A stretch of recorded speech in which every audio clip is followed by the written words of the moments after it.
this? Yeah. God damn! Press pause. Do you see what I see?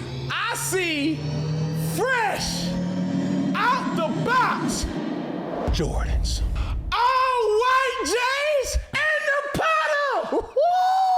There's no doubt who Taylor Swift is and what she brings to the table. Hell, she'll bring her own table to your table just to make your table look at her table like my table ain't that table. That's a lot of tables. That's a lot of arms and legs and all of them pegs. Welcome. Come on in. Okay, all right. Come on in. Okay, I'm right. Win your team. Okay, let's go. I said, now, welcome to 4th and 1.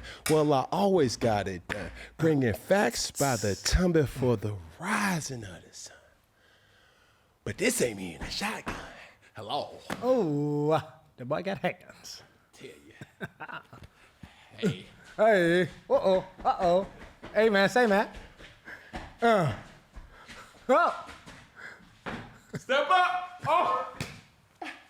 Hey, this is me in front of your TV. Yeah. I say this me in front of your TV. Come on. Look around the room. I say Big Peggy in front of your TV. Can't forget my dog. I say Jimbo in front of your TV. Shells is front your TV. Okay, it's my dog. I say Beanie Weenie front your TV. DT, where you at? I say it's DT in front your TV. Special guest we in front your TV. Big Boogie in front your TV.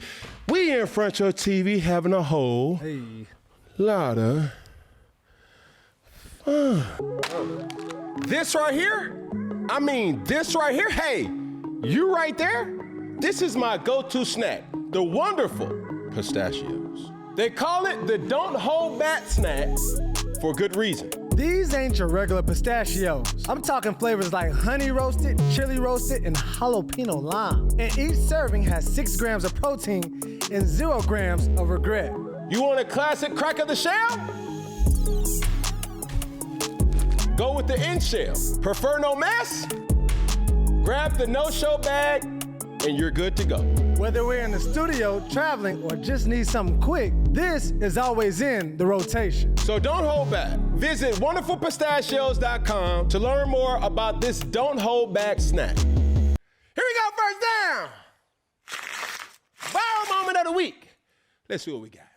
All right, so this viral moment of the week starts with none other than Stephen A. sitting down with your boy, Jerry Jones in Dallas. How do you view Micah Parsons? I know you think he's a great player and very, very important.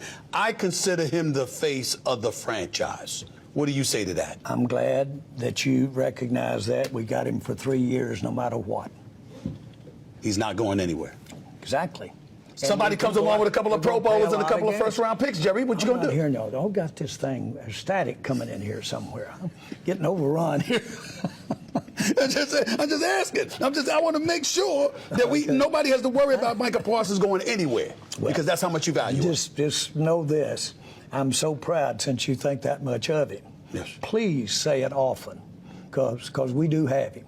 The spirit of not doing the old mother-dad deal. How many times have you seen the little rascal so clever go in there and mama told him, you're not going to get it, and goes in to daddy, who only sees him after 5 in the afternoon, wants to love him, and says, you can have it, son. You can have that before dinner. And he goes back in and says, Mama, Daddy said I could have it. That's the old mom, dad, been around since the beginning of time.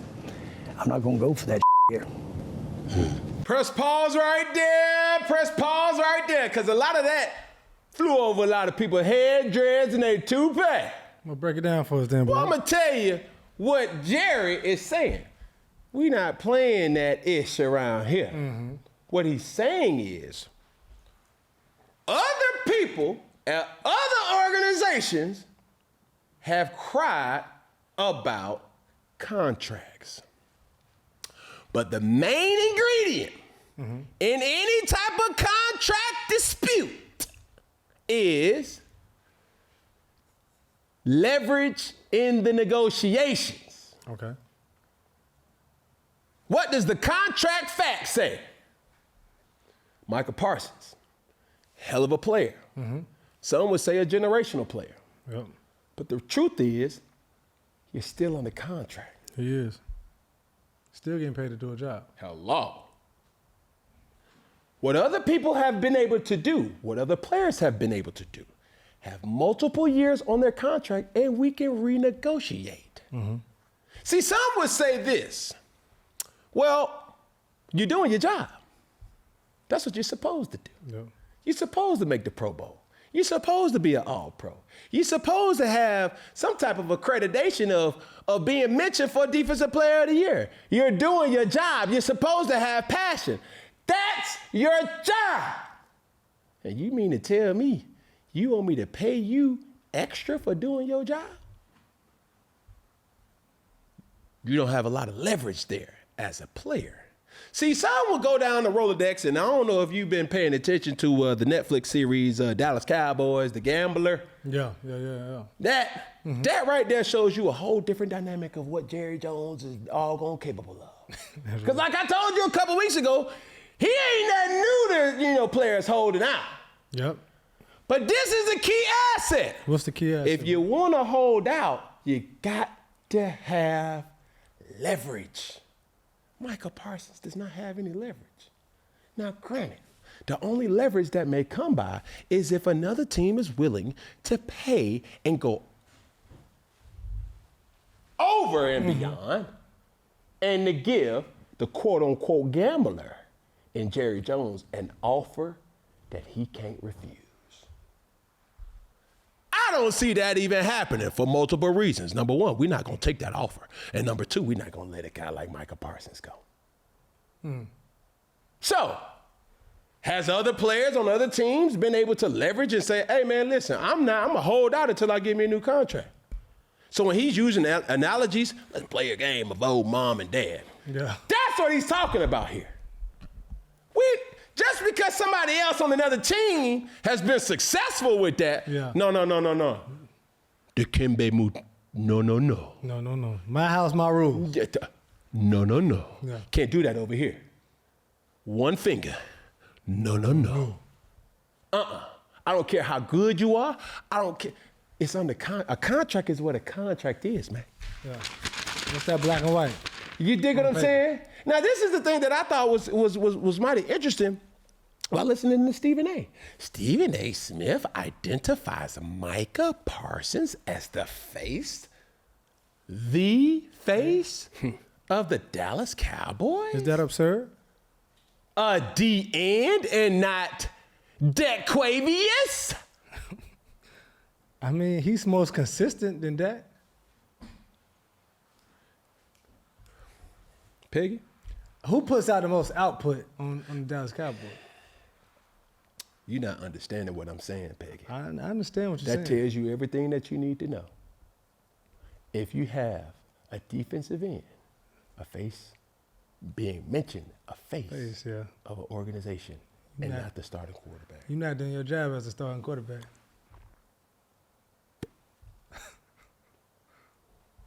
They're smoking on that Dak pack, okay? Man, listen here. Dak pack, Shack rack, me Shack.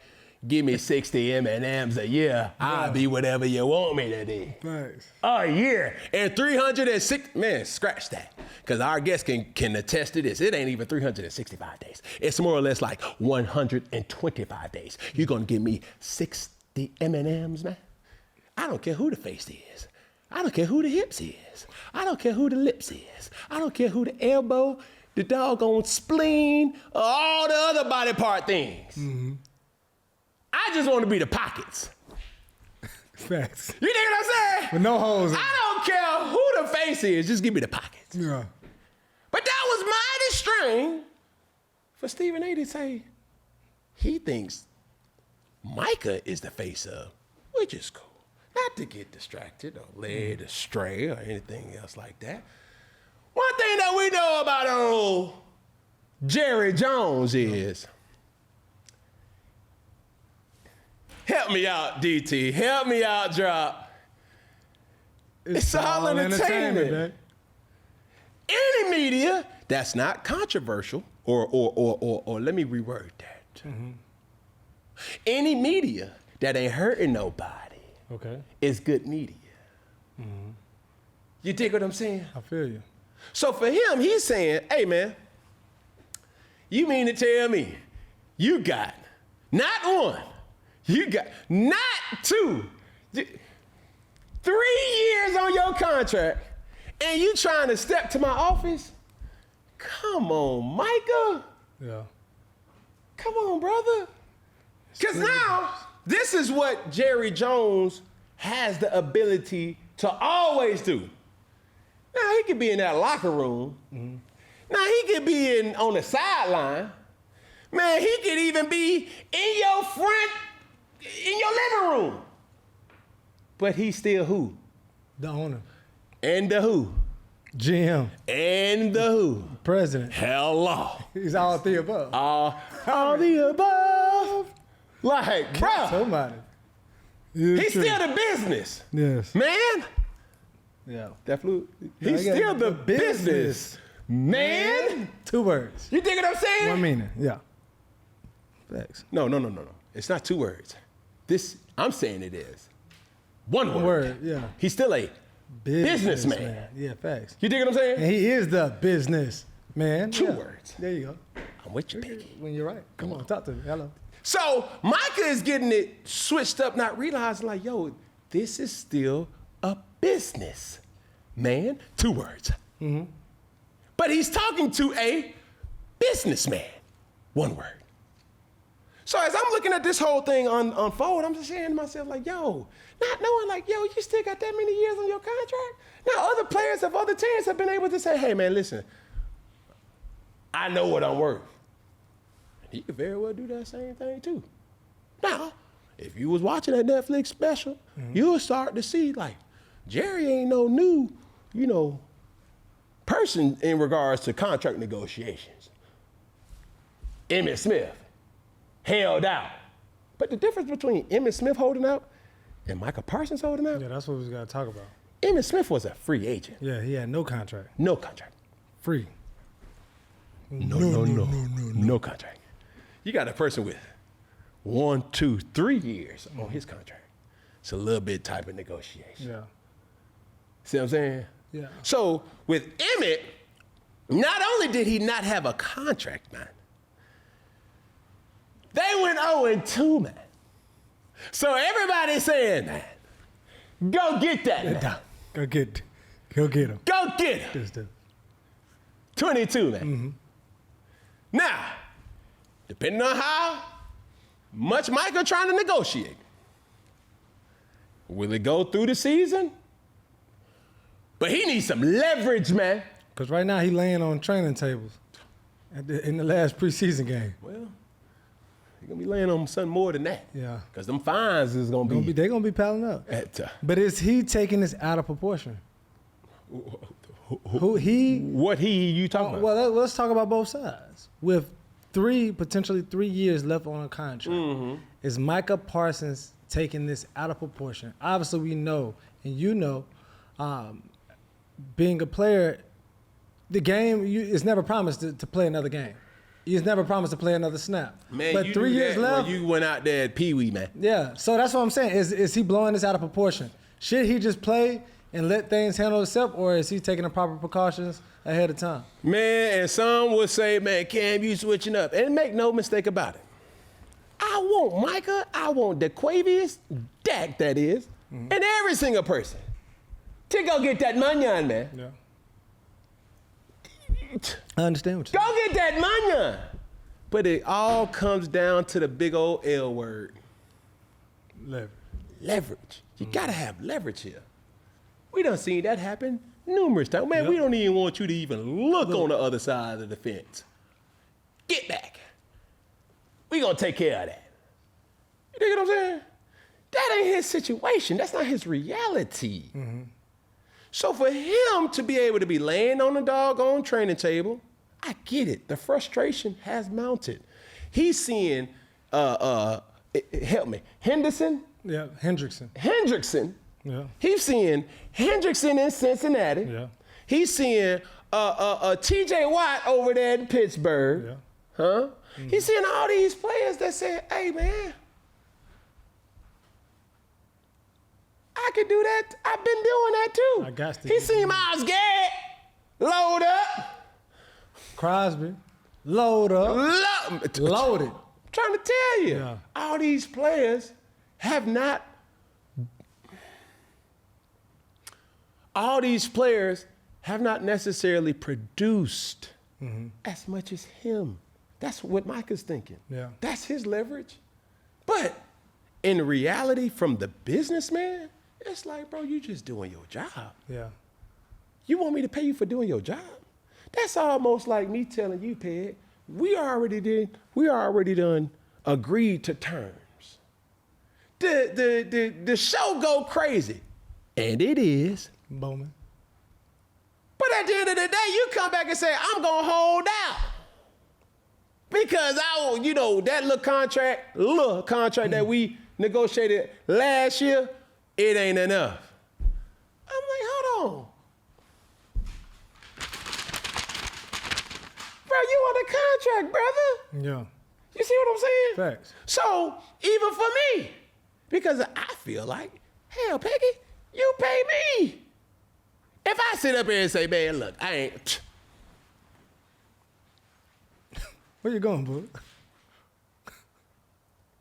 We still see you.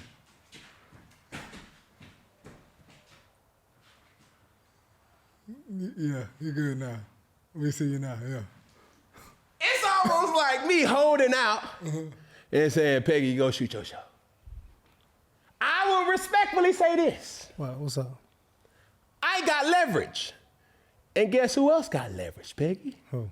You got leverage too. We done build up a good rapport around here. We did. Well, people say, this is probably one of the, no.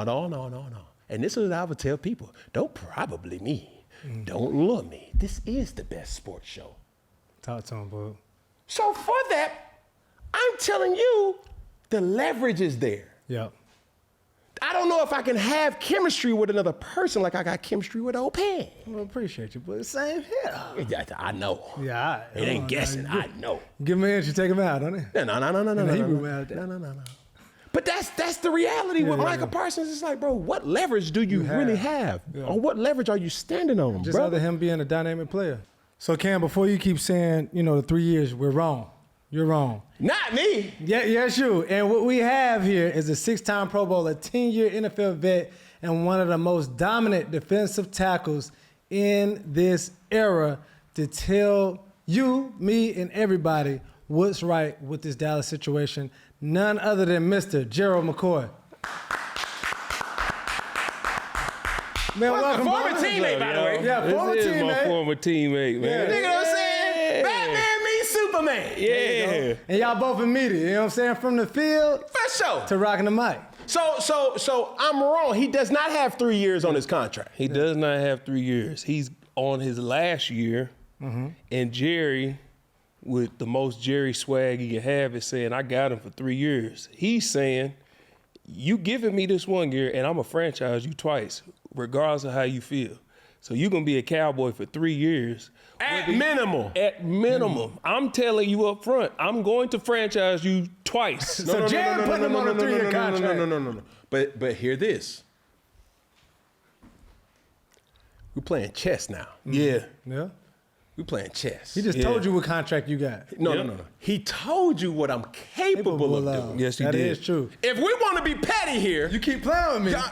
listen here. Hey, Look, that's real. I can do. Wait. I got the ace of spade, boy, and anybody who know who plays spades, boy, all that chatter from your left and your right, that's cool and all, but you got that ace of spade tuck. Yeah, fact. Come on now. So with that being said, Yeah. it's all about negotiation tactics. He literally used a platform to say what I'm capable of doing. Will I do it? I don't know. We don't know. But I can do it. And you don't want to find And out. here's the thing about Jerry. He always got something to tuck. The problem with Micah is he's already exhausted all of his options. All of them. He's used them all. The final one is this new era of let me take the Cowboys out of my bio. The one before that, which everybody thought was really a thing, let me demand a trade. And Jerry is saying, that's cool. That's happened before. Okay. So now Jerry is gonna test Micah's gangster. Now he about to see, let's see where Micah really at. Let's see how long, because regardless of whether Micah's a Cowboy or not, Jerry pockets ain't affected. Jerry gonna be Jerry and the Cowboys gonna be the Cowboys. Before you came and after Before you go. came and after you go. But see, you being a Cowboy and how much I pay you, now that matters. That changes everything for you. But for me, it don't change nothing. So we gonna operate on my time. Jerry ain't never moved how nobody wanted him to move. Never. And here we in a matter of, you not gonna tell me when to do it or how to do it. I'm Jerry Jones. I do it when I want to, how I want to. Now he gonna With test whoever whoever I want to do it with. That's right. And now we gonna see, this new era, Jerry stay up. He gonna say, let's see about all 10 of them toes. Let's see, we about to find out who Micah really is. Let's see if you willing to sit at home and not play football and let that pile up. Yeah. Let's see if these fines gonna pile up. I'm gonna my test boy. every single one of them toes. Man, All 10 of them. Let's boy see. say, what toes is you standing on? Yeah. Is you standing test on them all, business, baby. or you standing on 9 toes, or really 8 toes, and them pinky is hanging off the edge of them sandals? But that's why I gotta ask both of y'all this. Does this make Jerry Jones the best businessman in football? I think Jerry Jones, just like any other great businessman, have what we call a pair of brass balls. Elaborate. Brass balls, Peggy? I'm saying I'm what does already that mean? skeptical for I'm not saying brass brass balls. You got kahunas. And he knows that I'm capable of going there with anybody. Yeah. And drop. It's all entertainment, bro. All entertainment. So I use Stephen A. and his platform Yeah. as a way. You know how you ever be talking to somebody and you just be like, bro, I really can just have my way with that bald head son of a gun, but I ain't gonna even look at him. I ain't gonna talk about the big old yellow guy that's over there in the cut. You know what I'm saying? But I can P. I'm gonna keep it P. I'm woke these days. You can play that petty game all you want to. He's sending what we call subliminals. Yeah. One of them warning shots. Not just with Micah, with Dave Mulugeta. And the rest of the Dallas team too. Tell y'all something about Jerry. I sat in that meeting room. When I signed the Cowboys, I sat in that team meeting room. You know what Jerry said the first day he came in? I know who we are. I know exactly who we are. I know we're the show. We're always gonna be the show. Regardless of what happens, I know how to keep us the show. That's why we are this, and this. I understand entertainment. I understand what comes with being a Cowboy, and I understand what this organization is. It'll always be that. Those was Jerry's first words to us with getting ready for the season. Y'all gonna be on TV. I'm gonna make sure of that. I'm going to make sure the Cowboys are in the light. So if y'all believe that Jerry, this first thing, his number one priority is not making sure that these checks keep coming in and these lights are still on, his number one priority ain't Micah. Yeah. His number one priority is the Cowboys. Yeah. So what is he doing? How do I bring light to the Cowboys? I'm gonna go to Stephen A. and I'm gonna do an interview, sit-down podcast with none other than Michael Irvin. And he said that, for lack of better words, he threw out a contract and the agent said, you can shove it up your butt. Yeah. Yeah. That's what he said. The agent said, I don't even talk like that. Correct. Jerry knows he don't talk like that, but he also knows headlines. Yes. Jerry knows business and he knows lights. And he's letting Micah know at every chance he gets, I'm the one. I'm the one, yeah. Understanding who you playing with. So he's, all right, Micah, let's see. Yeah, you did great for yourself with Micah. There was a Charles Haley here. There was a Deion Sanders here. There was an Emmitt Smith here. Dak is still here. There was Ezekiel Elliott here. Guess what? You ain't the first and you won't be the last. Keep playing with me. That's exactly what he said. Keep playing with me. Do we like it? No. No. But it's business. But Jerry been Jerry. Yeah. See, here's the thing. We know who Jerry is. Now we about to find out who Micah is. How willing are you to sit out to get your money? We don't know. Jerry ain't hiding who he is. He ain't lied to nobody. Jerry ain't never hid who he was. He sat next to Dak after paying him and looked him in his face and said, I overpaid for you. Jerry don't care. That boy cold. He don't care. What's the you missing the DN? Went to the Broncos. DeMarcus Ware.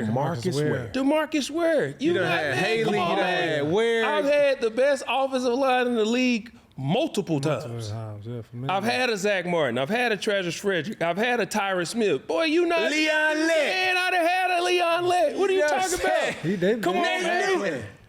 Come on, man. I didn't have this. This is regularly scheduled programming to me. You holding out? The unfortunate truth about it's so symbolic when you look at the Cowboys and on their helmet you see what? A star.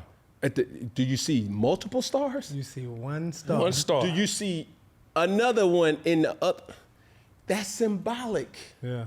Because that star is Jerry Jones. That is real. And I'm telling you guys, if you would have thought Netflix was paying me. But when you watch this documentary, have you seen it? No, I haven't seen it yet. The reality of it is unfolding right in front of your eyes, and Jerry tells you exactly who and what he. Matter of fact, you done said DeMarcus Ware, you done said Haley, you done said all these different personalities from Michael Irvin to Emmitt Smith to Troy Aikman to Dak Prescott to Tony Romo to Miles Austin to Terrell Owens. The list goes on. He fired a coach after he won a Super Bowl just to prove, and in the headlines it said, 500 coaches could have coached the Dallas Cowboys to a Super Bowl. And I could show you better than I could tell you. Jimmy Johnson. So, you feel like this is about you? Oh, sorry. I can go get Barry Switzer. Because let me tell you something about me. What is that?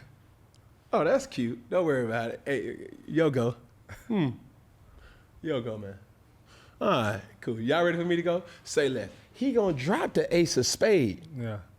And let y'all think that he not in control. All the while, he is in control. He got so much. He got a lot of power, bro. Man, listen. Yeah, it's like you can't. You don't even know. This isn't the quote unquote right way to do it, but Says he make who? his own rules. That's what I'm saying. Says He who? sets his own standard.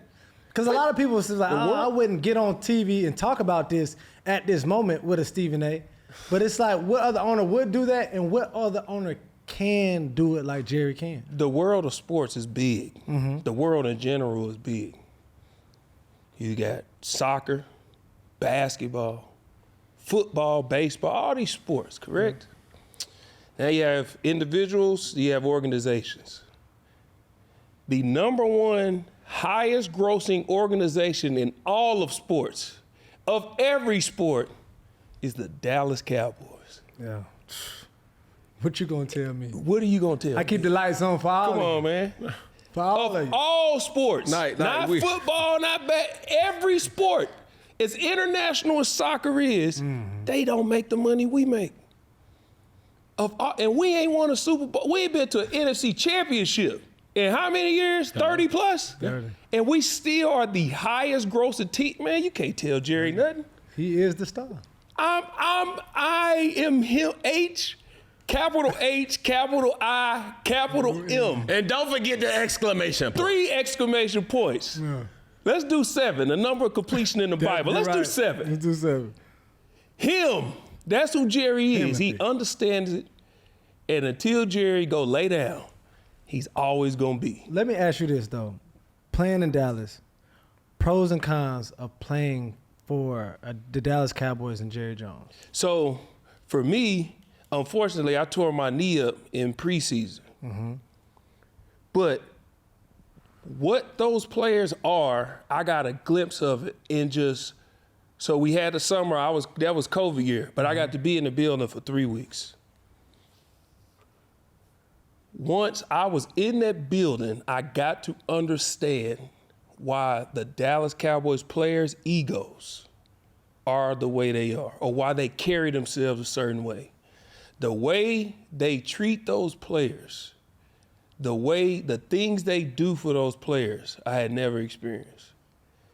Like, when I first moved, we drove my car from Florida to Dallas because I had to drop my son off at OU. He was going to OU, but then our retirement plan was to live in Dallas anyway, because I'm from Oklahoma. So it's like we could be close to home, but I signed the Cowboys, so let's expedite it. Let's just take our car and drive down there. So my wife had the car and the kids. I had to get to work. I had no problem. You know why? Because there's a Dallas Cowboys Uber account where they pay for all of your Ubers for up to 200 miles for every player, regardless.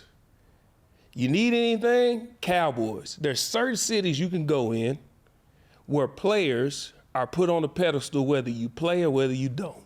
Dallas is one of those cities.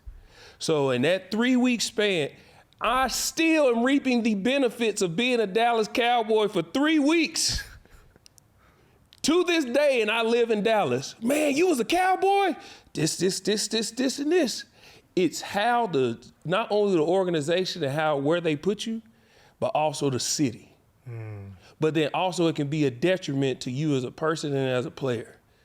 You can become complacent, you can become dependent, and you can become entitled. So it's all about how you balance it.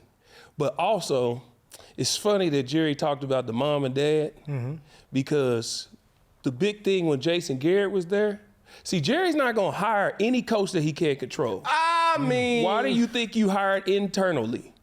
Schottenheimer, all these eligible coaches that you hire internally, you know why? He knew how the operation went. He's been there. He's been under Jerry. I know, Jerry said, I know he'll do whatever I need because, one, should he have been the head coach? But I can control him. Yeah. As soon as I lose control of the coach, we're going to have issues. Jason Garrett was his guy. But the mom-dad situation, what was happening is stories kept coming out. They didn't like what Jason Garrett said. Forget that. I'm going to Jerry. That's why Jerry's issue is with Micah right now. We had a handshake agreement. We sat down in my office and I told you I was going to give you the most guaranteed money ever given to a defensive player. You said it was good. Well, now you got issues with your agent and all this other stuff. What happened? Jerry's problem is that he's got this relationship with these players, and that's how he operates. Y'all come to me. Forget everything else. I run everything. Come to me. And when you have that with the owner of the whole, forget the coach, forget the coordinator. If I can go to the owner and we can sit face to face and have this conversation, he giving me whatever I want, I got a problem, he fixing it. What do you think that does to a player? Ego. Can't nobody tell you nothing. Because I go to Jerry. But then what does that do to you as a player when we supposed to have this relationship and now you won't pay me? To mess you up mentally. But I think, great insight.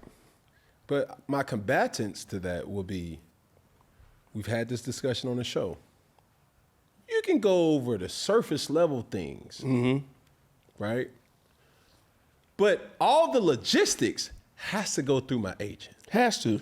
So when I shook your hand, even though you may have been shaking the devil's hand, when you had to say, hold on, wait a minute. I don't know. Not even in that moment, or maybe if you would have called somebody and said, hey man, we just did the deal. Okay, give me the terms and conditions. That's not a good deal. Oh. Well, you call him to make sure that everything right and these non-negotiables are in that contract to protect. See, that's where it becomes murky. Yep. And I get your point, right? To when you have access to the head honcho, all the pawns, including the head coach, is just in the way. Yeah. Because in Jerry's eyes, if you watch the documentary, he always felt that he was the head coach. Owner, president, GM, head coach. Yep. He want to do everything but play the game. Yeah, But he really is playing the game. he is. You know that analogy right there? Mm-hmm. Yeah. Pinocchio. Yeah. Because, dare I say this in a demeaning way, but it's no other way to say it. Jerry feels if he can't control you, he can't really protect you. I'll keep you. You see what I'm saying? Mm-hmm. Because it's on brand. Because I gotta protect this star. Mm-hmm. And there ain't no bigger star in this locker room Than me. You see what I'm saying? Yeah. It gets real tricky, man. Mm-hmm. So you say, but is it right though? When you're talking about negotiations and you're talking about different tactics and methodologies of how we gonna get down to everything. Subjective. I can do however what I wanna do within the rules of the game. I ain't stepping out of bounds. Mm-hmm. This all fair play here. Now, as you was doing it with those lists of things, losing yourself is a part of that too, being a Dallas Cowboy. Yep. Yeah. I would say that are we seeing the real Dak Quavius? No. Because he looks like he's a shell of himself. It's like, hey, what you about? No, cut that off. Cut that. God dang it, that. And we're talking about a team that's below 500. Mm-hmm. If this was the Tampa Bay Buccaneers, if this was the Carolina Panthers, if this was the New York Giants, if this was the New England Patriots, as of late, we ain't talking about that. Yeah. But we got a show to run. Yeah, we got to keep moving. And let me tell you how we do things over here at 4th and 1, Gerald. Let's go with Peggy. Yeah, thank you. Can you like, share, comment? No, not you. Can you remind the people to like, share, comment, but tell the people, instruct the people, Peggy, what's the most important thing that they should do? Subscribe, dog! Yeah. Okay, there you go. Now, Beanie Weenie, big Beanie Weenie, not the little one. Step up to the mic, remind the people, tell the people, instruct the people. Make sure they do what? Subscribe, dog! Okay. So you see how we rock and roll over here, Gerald? You gotta have an outer body experience. The same person that was like, it's all entertainment. Watch my dog come alive because drop top. Step up to the mic and remind the people, tell the people, instruct the people. Make sure they do what? Subscribe. Okay. You just thought this was a male thing because we got little shells, you know what I'm saying? Walking up to the mic, she getting prepared. She gotta instruct the people to like, share, comment, like, share. What about some shares? Make sure they do what? Subscribe, dog. Stop playing. So you see where we at? You see where we at? So Gerald. Okay. Batman. Mm-hmm.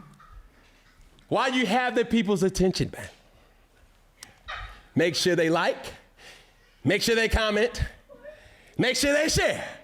But Gerald, make sure they do what? Subscribe, dog. Okay. Yes, he kind of sound like Beanie Weenie. Yeah, DJ Gerald. But respectfully, in this media space, we got veterans. Mm-hmm. And we got people that really do it at a high level. Mm-hmm. Now, I would like to say, this ain't Dallas. Mm-mm. But I'm gonna flip it, Peggy. What's up? Dallas ain't this. Come on now. Jimbo! Step up to the mic, like, share, comment, but Jimbo, remind all these rookies, make sure they do what? Subscribe! Oh, yeah. Understand what we got Jimbo going slides, on? everything nice. You understand what I'm saying? Like so while we got everybody's attention, everybody, make sure they like, make sure they share, make sure they comment, but everybody make sure they do what? Subscribe! back to the regular schedule programming. Peggy!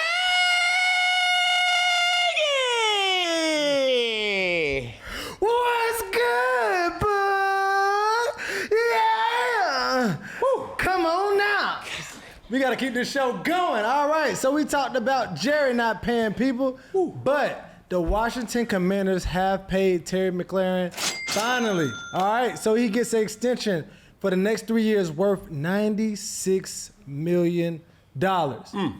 So Cam, from a quarterback perspective, passing a rock, what does this mean for your offense, leading the offense, that the people around you getting paid? Do you feel like this really resonates when they play on the field? And only because you're happy, does that mean you play better?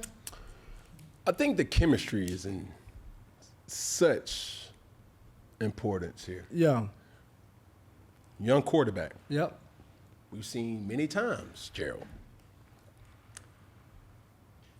That sophomore slump, or the sophomore pump, it's a real thing. It's real. The worst thing that could have happened if the doggone Washington Commanders would not have signed Terry Moore. And you don't sign him, now you have a quarterback that has not built in-game rapport consistently. Even though you got Debo, even though you got other assets, but that asset really ain't like a Scary Terry. No. So it was of their best interest that they solidified their number one receiver. Yeah. Now, Gerald, when you see certain things like this happen, that tactic, we went public, we held out. Yep. How many years was on this contract? But he got what he wanted. Yep. How do you feel when you see a situation like that happens, and what does this actually mean for the Washington Commanders? Anybody can do it once. I don't crown people until I see it more than once. Jaden Daniels can only be put to a certain spot in my eyes, Gerald's eyes, because I've seen it once. Okay. We've seen a lot of people do it once. One-hit wonders. Having your number one, a person that you went to have your great year with, or not having him, can determine whether he grows, remains stagnant, or takes a step back.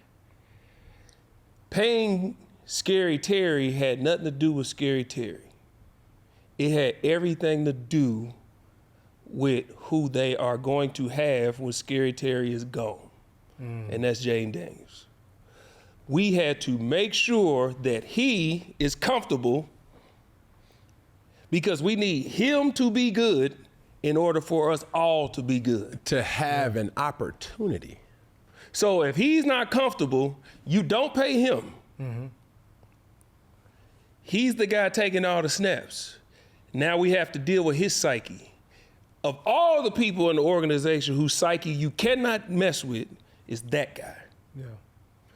Without him, there's a chance we take a risk on his psyche not being there, his scapegoat not being there, his safety net not being there. He ain't played no games with Debo. That's real. He ain't played no games with Debo. But what you said goes back to my point with Micah. Terry had leverage. Yes, sir. I can play this all day. You don't want to sign me? It's really going to impact the quarterback. See what I'm saying? Micah don't got that. You don't feel like he got that with the defense? It's two different positions, but you don't feel like Let that? me tell you why, Mike. Let me tell you why. Let me break football down to you. And let me break Jerry Jones down to you. Let's go through some history. He's watched it on Netflix. Jerry's team building. Every time the Cowboys are at the top of the league with record, stats, whatever, they have a dominant offensive line. In the 90s, then they got, when they had Travis Frederick, Tyron Smith, and Zach Martin, the other two was plug and play. But they had a number one offense in the league. What has Jerry done over the last 3 drafts? He's building his offensive line. Okay? You have Dak. I have an offensive line. I can put whoever back there, running back, as long as they can block and open it up. Darren McFadden had never had 1,000 yards rushing. He got behind that line, he got 1,000 yards rushing. DeMarco Murray, as good as he was, that offensive line to turn him to an offensive player of the year.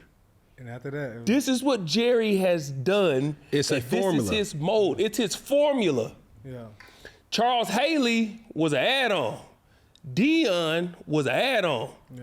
His formula was that O-line.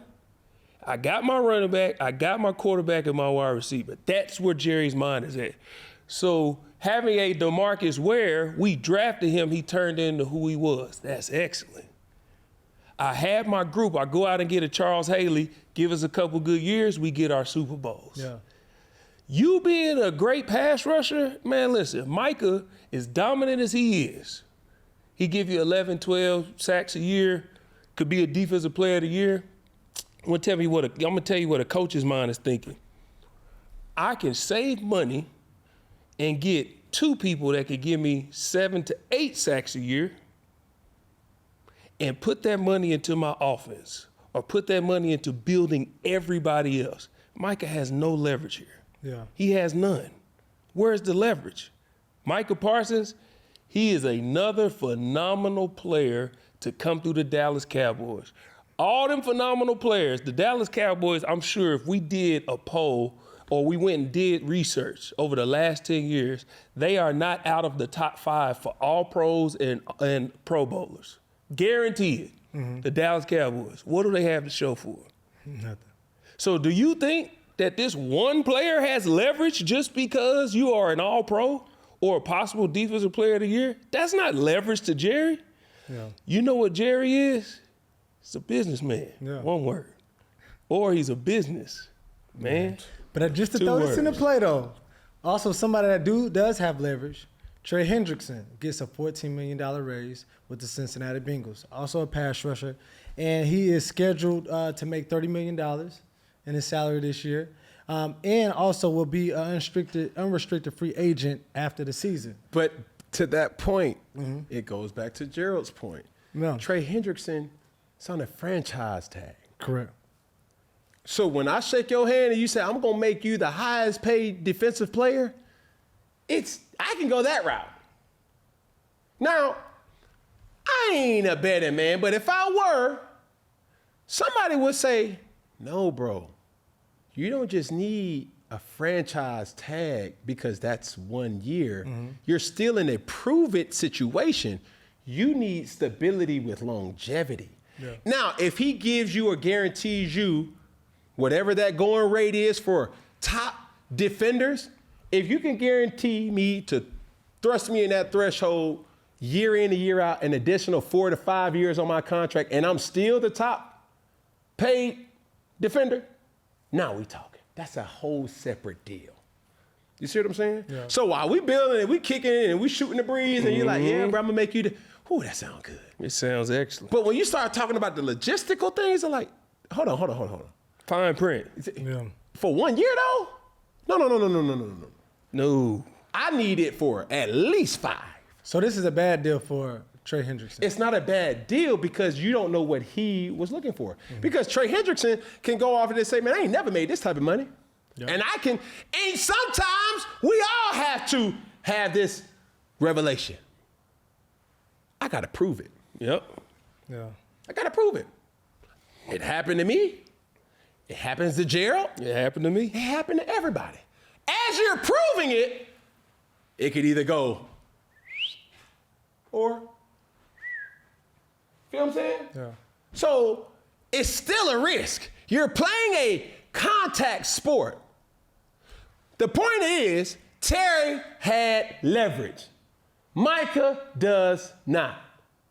When you think about Trey Hendrickson, we don't know where his mental was.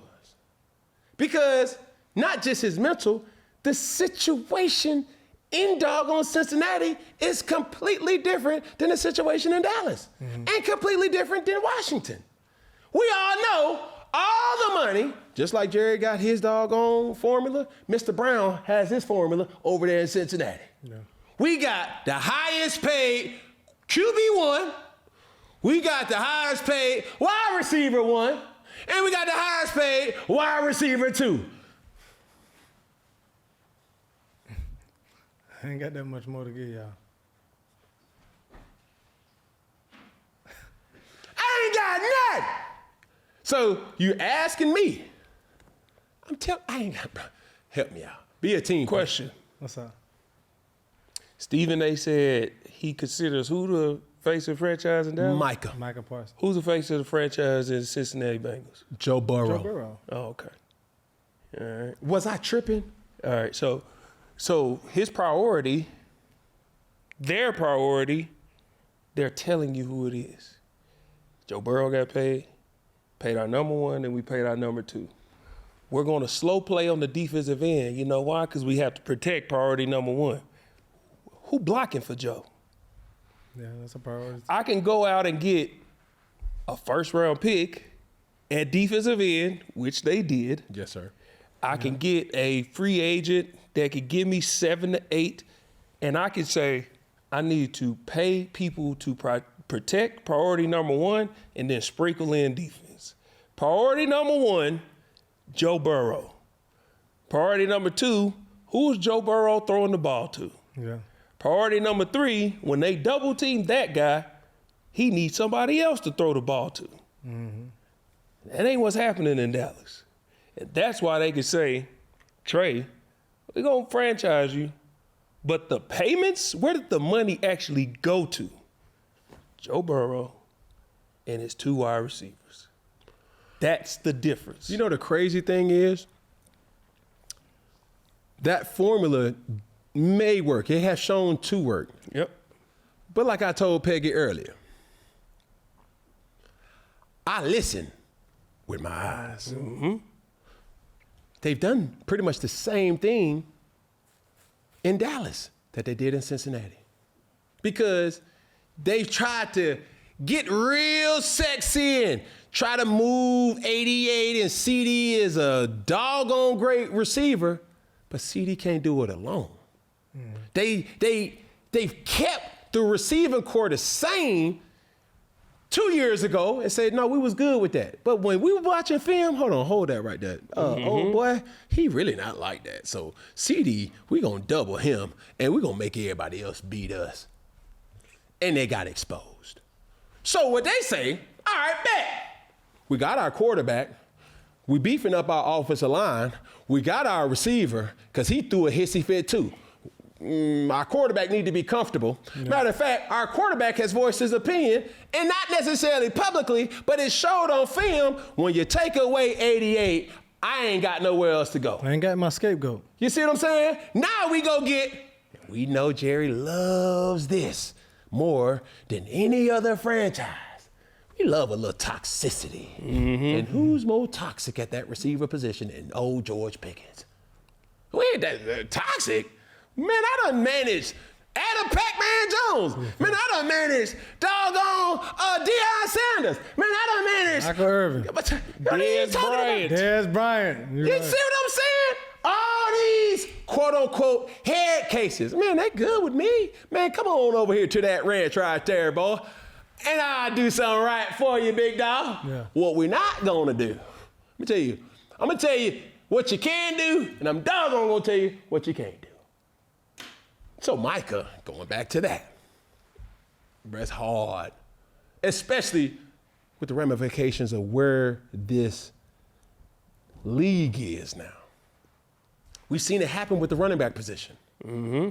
I don't think a lot of defenders are really in that space to say, hey, I'm going to give you this. If anybody could do it, it would be Micah. Yeah. He's been consistent. His productivity has been exceeding expectation.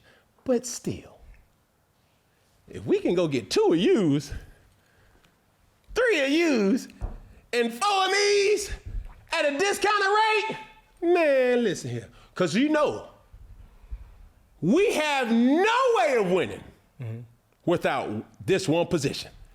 We didn't go over this. We didn't go over this. On the count of 3, what can you not win with? You ready? Without? You got to, without. Okay. You need this to win in the National Football League. You ready? Yep. You got your answer? Yep. You got your answer. On the count of 3. 1, 2, 3. Quarterback. That's real. That's real. Give yourself that. I like what we do. Man, look, hold on, man. We can't talk about Dallas all day. I do have to pivot to this, though. This segment is brought to you by Roll. All right, so we talked about Micah Parsons. We talked about Trey Hendrickson. We talked about Terry McLaurin. But this year, who do you all have as your Rose Spark plug for their unit or their team? So your outstanding player that has to play well to push their team moving forward. Outside of, Micah Parsons, Trey Hendrickson, or Terry McLaurin, who do you have being your Rose Spark player on any team in NFL that has to play well to push their team forward? We mentioned one, Joe Burrow, but that's obvious. So we know Josh Allen. That's obvious. I want to think of a not obvious one. No, say the obvious. And say why. Josh Allen. Because of what? How? What does he need to do? There's not a team without Josh Allen. Let's be honest. Like, some people can survive. Matthew Stafford's back is going out. Yeah. We don't know if he's going to play. Their backup is Jimmy G. Jimmy G has taken the team to the Super Bowl before. That's real. He's taken the team to multiple NFC championships, and Sean McVay has a formula that NFC works. championship. Yeah. Without Josh Allen, Buffalo Bills don't exist, baby. Yeah. I don't care how y'all feel, whoever take that, however you want to take it. It is what it is. That's why they gave him the MVP last year. Yes, I said gave. He did. That's why they gave him the MVP last year. Because as phenomenal as Lamar Jackson was, they said MVP, most valuable player. The Buffalo Bills, the whole reason that anybody's giving them a chance is because of Josh Allen. Without him playing at the level he plays, there is no Buffalo Bills. So if we going obvious, it has to be Josh Allen. Okay. That's the obvious answer for a team. This person has to play well. You got to be that spark plug. What you got, Cam? Yeah, I'm going with obvious, too. Okay. That Quavius. It's obvious, and it's abundantly apparent that Buddy Guy. It's not even that you got to play good. The excuses on the offensive side of the ball is growing thinner than a Listerine strip. You ain't got too many excuses, big dog. Now what you gonna do? Because when you ask the backups, you got Joe Milton. Shoo. And we already know. Oh, Lord. We've seen this happen, though. But stay with me, Gerald. Stay with me. Dak, if you don't live up to what we think and deem is best for the Cowboys, the same way you got inserted into that role, Joe Milton is going to be your replacement, the same as you being Tony Romo's replacement. That's so crazy how that worked. So you talking about Rose Sparks, Spark Plug. Man, bro, this is your career plug right here. You know what? I got another one. Who you got? One I just thought about. Aaron bleeping Rodgers. He has to play well. He has to play well for this team to take the next step. For them to even believe. Being not having a losing record ever by Mike Tomlin is freaking incredible. But I've talked to Pittsburgh Steelers fans. They're over it. Being just good enough, they're over it. We're the Pittsburgh Steelers. We have our defense. We have our formula. We're going to run the ball. We're going to play great defense. Control the clock. But now we have a quarterback. At some point, we're going to need to push the ball down the field. At some point. In order for the Pittsburgh Steelers to take the next step, Aaron Rodgers has to be able to complete those passes when necessary. The only problem is how far back on the bus is Aaron Rodgers willing to sit? Because last year I said that he should have went to the Pittsburgh Steelers because sometimes players transcend their coach. I'm talking to one. He was a player who would transcend a coach.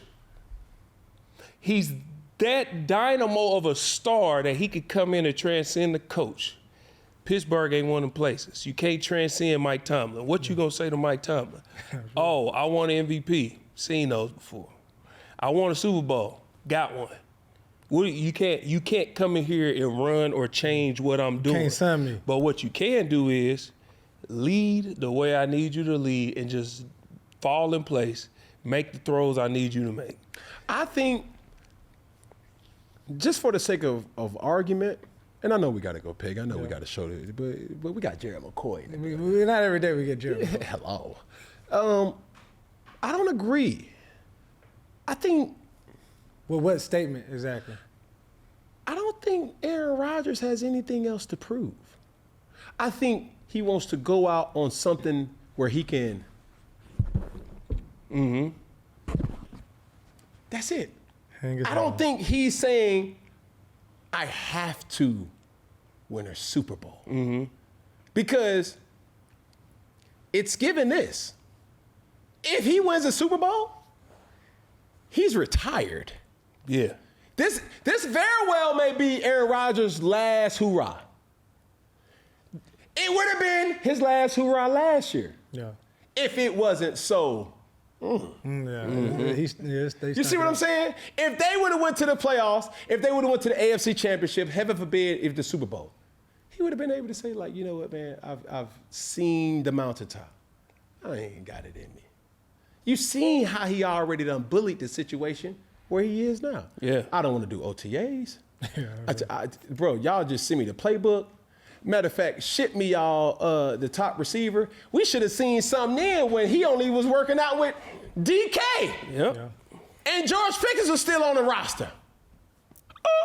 Listen with your eyes, Peggy. Yeah, that's real. We already done seen that. So now you get to a situation where it's like, do he really have to perform? Because he's a Band-Aid at this particular point. Yeah. A quality Band-Aid. He ain't no off-brand. He waterproof. No, for sure. He waterproof. But that's all I would say. But real quick though, and just to wrap this up, I don't even know if the Pittsburgh Steelers have enough pieces around him for them to really go to the Super Bowl though. And even with him playing like he would play. Well, I'll tell you like this, Mr. Garvey. You still got to play the game. That's real. Because if we giving off of game got to be played. Rosters and talent, that's real. You'll never know. Never know. Because if you're looking at certain people's, man, Dallas Cowboys look like they should win it all. Hello, but the Dallas Cowboys got the Commanders, and they got blow the whistle. Eagles.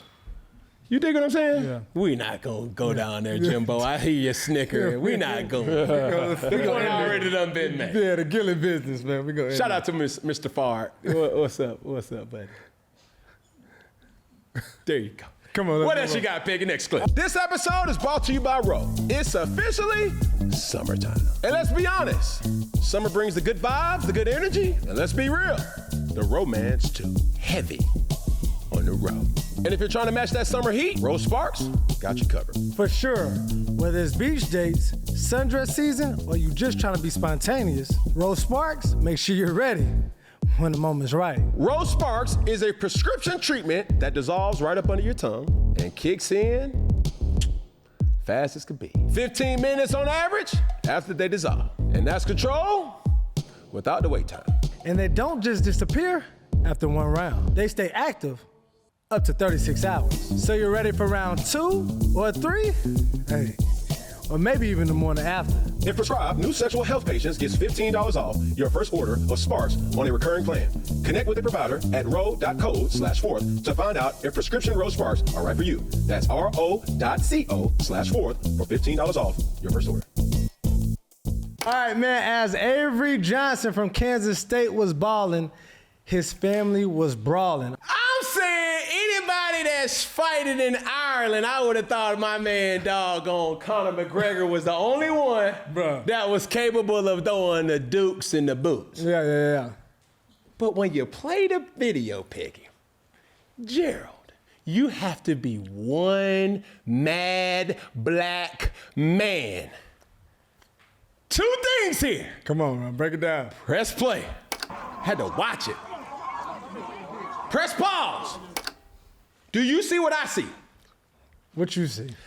I see fresh out the box Jordans. Yeah. They ain't care about no creases. You fighting in brand new, not to mention all white J's In a wet ground. in the puddle. Boy, you know how bad you gotta be. Bruh, he ain't care about him. He was gonna put He that don't foot care about up his none behind. of that. Do you know Man, when a person, you might as well say, as like a girl say, hold on real quick, let me take the. I done seen dudes with Air Force Ones and brand new J's take off their shoes to squabble. Squabble or your shirt. Or He didn't do none of that. He ain't right do there. no undressing. They just to got to battling. So I said, golly, they really must have fought. And I'm saying to myself, hold on. Is this the first time this ever happened? I don't know. What you giving? I feel like this is what I think happened. I feel like this is the first time they fought, but I feel like the older brother, Mark, had too much dip on his chip. He might have been drinking or something, talking junk to Pops, and Pops was showing him, I'm still your daddy. Yeah, I think The daddy was on the ground. No, Dad on top of Big Bro. Oh! Dad on yeah, top of Big Bro. I think It's so this much is what going I think happened. I think Youngin said, "Oh, I done grew up. I'm a man now." Yeah. Pop said, "Wait, hold on, youngster. Nah. Let me show you how I used to get down back in the day." Yeah, let me show you. Because They'll pull if Pops is on the top of the But fight, Pops is on top. I didn't give that to Pops Look because at Pops He don't wear got the J's. jersey. No, Pops right here on top. They're pulling Pops. He got the actual jersey on. On the bottom though, right? No, Pops is on top. Look at Pops got the jersey. On the who's at the bottom? The dude The on the son, bottom. that is the son with the braids. He got Pops is choking him out. who got the number 1 jersey or the number? That's Pops. Oh, Pops is bald he head. ended up on the back. Yes, because they pulled him off of him. Okay, I see. I'm You know sorry. what I'm saying? I'm sorry. One last joke before we get to the serious note. Let me tell y'all, Negro something. Y'all about to mess up the bag. For everybody. Everybody. Ain't even black people in. Oh my God. It's the Ireland on the first. listen. Can we go there for a Let's second? go there, because that ride Bro, back when home. first off, when I turned the TV on, I said, they can't stay. All right, that's cool. Where are they playing? Yeah. I said, what stadium is this? Thanks. You know, I've seen USC go play Hawaii, but they play Hawaii. So going over there is like, we have to go over there at some point. We play Ireland? Ireland. Man, hey, y'all. And look at the race y'all. of people that's breaking up the fight. Come on, man. Man, we can't bring y'all back. Now, if you want to go back to that point, which was my point, look how they doggone walking past.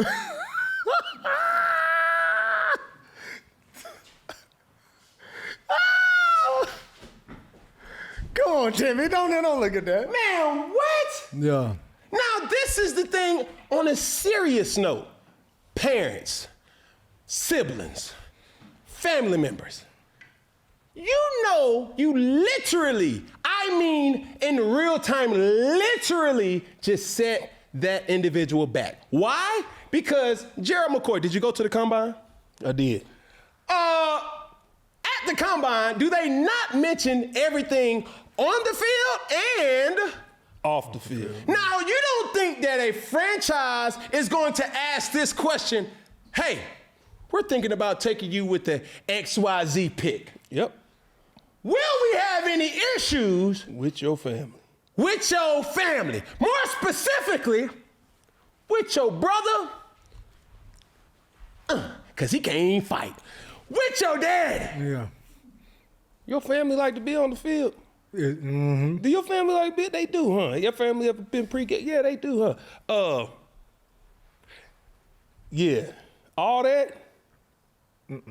It's We gonna have issues with that? No. See, And they issued an apology. that apology may as well have been shoved Nah. right somewhere They that said the sun don't shine. senseless bickering escalated into a See, fight. that's the thing. Okay, I said this way long ago. What's up? All right, now means completely two different things from a Caucasian and an African American. No, Yeah, that's dude. fair. All right, now. Or I ain't cursing no more, Mr. Gerald. But if I were to curse, if it was an explicit that's thrown in there, it means two completely different things by African American and the Caucasian. See, the thing that I've identified and said, hey, with the Caucasian, Peggy go to hell. I can still do business with him if I'm a Caucasian.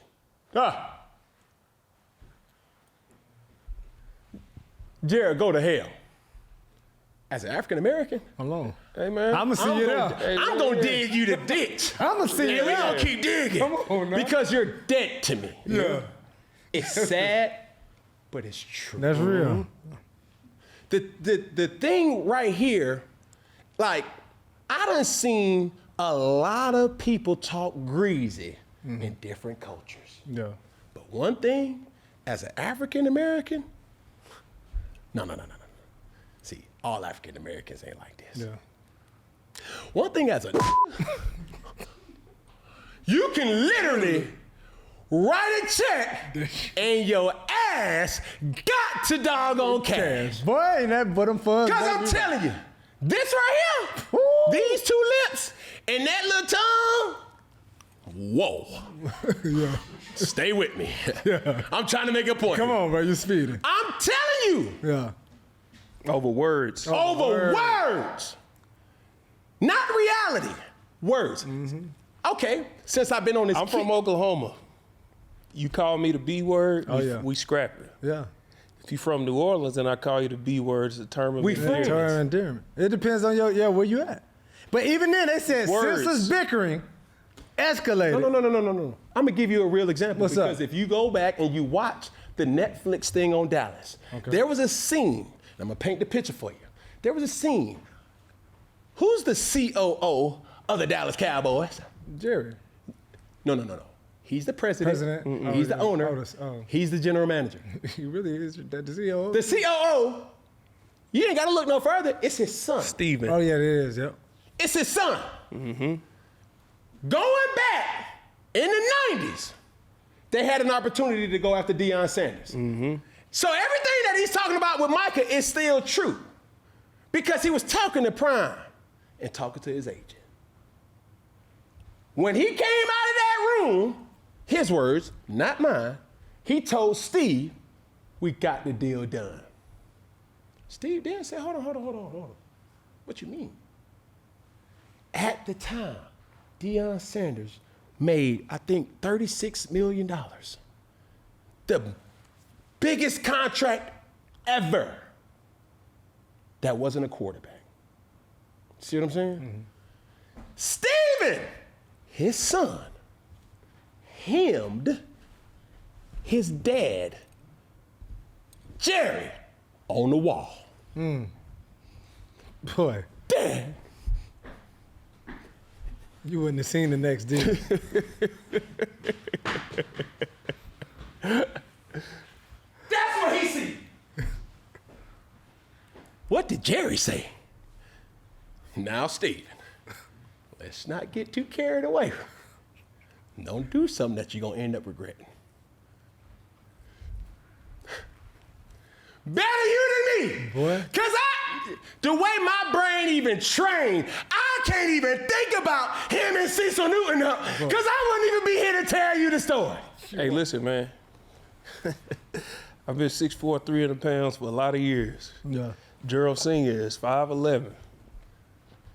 I can't even, sometimes things happen that you can't even fathom. You can't even get your mind to think Bruh. about, man, him, my pops up? Bro, I could never, bro. Man, please. My dad told me and my brother, Man, man, please. rest his soul. He said, hey, I seen the way y'all been walking around here. Somebody gonna make it out. But that's the only way. If y'all ever try me, boy, it's me or you, and it's gonna be me. I swear, and was serious. Man, listen. It ain't no, boy, that's different in our household, our culture. So, to get to squabbling with your daddy, what really? You lost millions of dollars right there. And it's now put your affiliation with your son in question to the whole university. That's real. But you call me or you tell me, man, you call me anything you want to call me. Because how you should have handled it, that's not to say that folks don't get belligerent. That doesn't say people don't get drunk or don't get carried away. All the dad should have said was, all right now. Hey. All right now. All right now. I know. All right now. Don't worry about it. Because I got this rule with my kids. You show out in public on me, I'm going to show out in private on you. Yeah. Don't worry about it. Hey, come here. Close that door. If you hear parents say that, close that door. You might not make it out right. You in trouble. You gonna limp out, crawl You out. in trouble. Yes, sir. Because the thing is, boy, In our culture, let's take it a step further. They get chances with words. In our culture, they don't even need words. You've been groomed so much, you get shut up with a look. Woo, fuck. My kids, I ain't even gotta say nothing. Yeah. Whole room gets silent. Facts. And you know which kid to look at Yeah. to get the whole room to shut up. and if you that kid, And if you that kid, you feel it. I was that kid. it's just a look. I'm telling you, our culture different, baby. That is true. Jimbo and Double D, that's when you insert the meme of the black dude that's looking, the little pudgy kid that's looking like, The side eye. because I'm telling you. That's real. As they was walking and he got out of line, all he should Should have said. All right.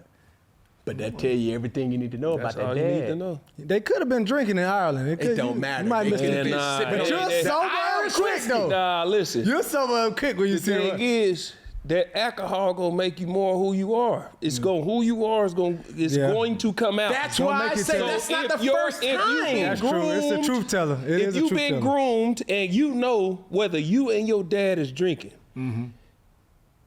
whatever I am gets heightened, whatever he is gets get heightened. heightened. So I know, like, I might be a little, but he is too. He is too. The moral of the story is this, and I know we got to move on. Yo. It takes a large order of brass balls to get to squabbling in front of people Internationally. and y'all family members. I don't care if y'all was third cousins.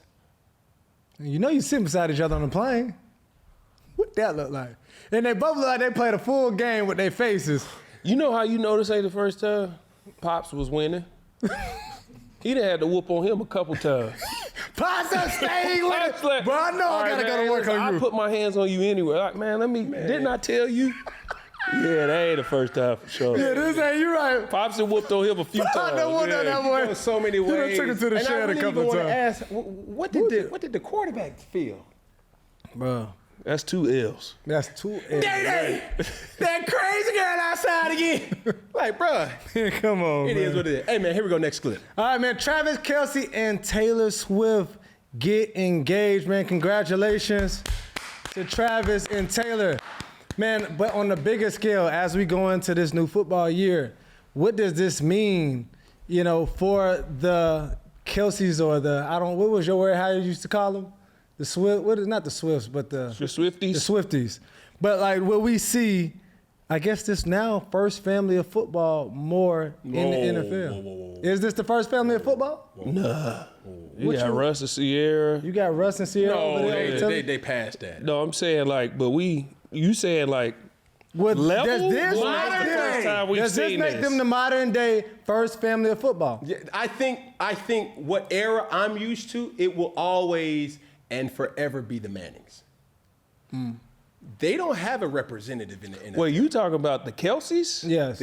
Or you talking about Taylor and Travis? I'm thinking, well, I'm talking first, about Jason. you I'm talking about last thing. I'm Travis. talking about with her being a part of the Kelce brand, elevate them to be now the first? Nah, it's gonna be the Mannings.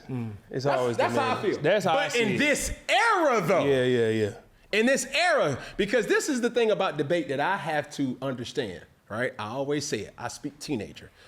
Teenagers nowadays, they don't know the greatness of Eli or Peyton Manning or really even Archie.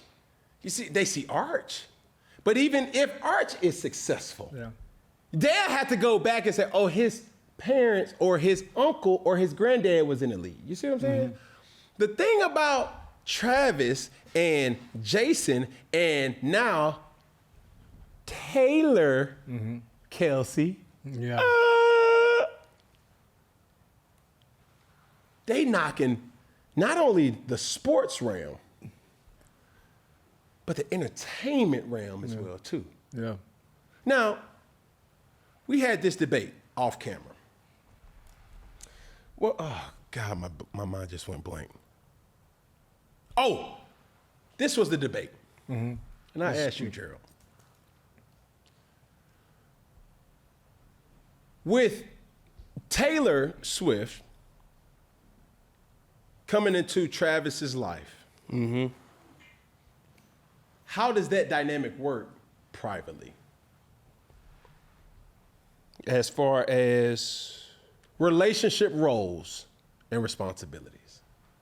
feel like as celebrities, will you date a celebrity? No. I'm just talking about just in general. Just with the power. And I'm not trying to. I'm You not. talking about like I asked like it who that way do because what? I don't want to. I don't want to push you towards a specific answer. But with that dynamic, privately, and you only can what you say. I only can speak about what Gerald's opinion is. Well, for our opinion, for the sake of debate, Yeah. what do you think their dynamic is privately for what we have seen? Well, I still think she let Travis lead, still be the guy. Whatever. She's walking into a world she don't understand. And then vice versa when he goes over there. But I feel like what I've seen from them, she's always still allows him to be Travis In his space, yeah. in his place as the guy. What was said to me off camera from our very own producer, Funky Friday. Shout out to Johnny, New Orleans' very own. She said, oh, Taylor done definitely leveled Travis up. To a degree, I said. To a degree? What you mean? I said, okay, let's play this. There's no doubt who Taylor Swift is and what she brings to the table. Hell, she'll bring her own table to your table just to make your table look at her table like, my table ain't that table. No. That's a lot of tables. That's a lot of arms and legs and all of them pegged. Right. All right, keep on. Right. But Take one of them with legs that out. situation and that dynamic, Taylor Swift has fortunately and unfortunately positioned herself to be in a situation where not a lot of men on this God green earth can allow her to be soft as a woman. Yeah. Because Not internally or not privately, because a lot of men are, and they do unlock that. And this is my honest opinion. Talk to him. Cam Newton's honest opinion. What? When you're Taylor Swift, you're intimidating. Yeah. So in order for a guy to go through your manager, to go through your road manager, to go through your other manager, to go through your family members, just to say, hey, Taylor, can I buy you a drink? You got to be a hell of a dude. And I mean, them brass knuckles up under your doggone Gotta be one of waistline them. has to be Gotta be. pumping. Gotta be one of them. Yeah. You see what I'm saying? Gotta be one of them. And she gonna look at you. Oh, baby, I'm good. See, that little drink that you drinking, they pay me to drink it. About face. Yeah. Get out of here. Now, when you look at El Trabador, my dad, he's an individual that got a little sauce to him. Yeah, you do. Even though when you put her table and his table up, what lens you looking at? Because you take the entertainment lens, that ain't too many people can compete. But you talking about the sports lens, oh baby, I might as well be called Travis Swift in this realm because everybody respect me over here. Mm-hmm. This my playground. And they compliment each other well. Yeah. How many times we've seen celebrities and be like, oh man, she definitely wearing the pants in that relationship. Yeah. Yeah. That's what I mean about being soft. Because even though you don't care, you take into consideration public opinion to a degree. Of course. Taylor Swift can't just walk into a club or a bar with no John Doe. No. Nah, she can't, yeah. You see what I'm saying? He gotta have something about him, though. That's a good look. Yeah.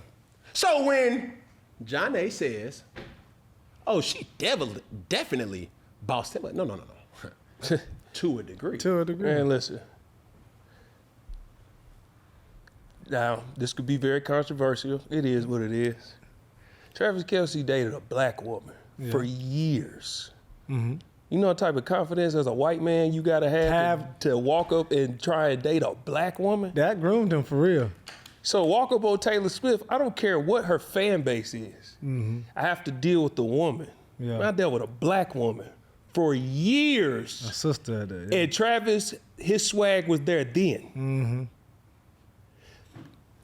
Come on now. Come on, man. That did prepare. Come on, man. Him, because even when you date, and I haven't, but obviously when interracial couples come out, you do have to have a certain level of confidence. You got to deal with the stares, to deal with the difference of cultures.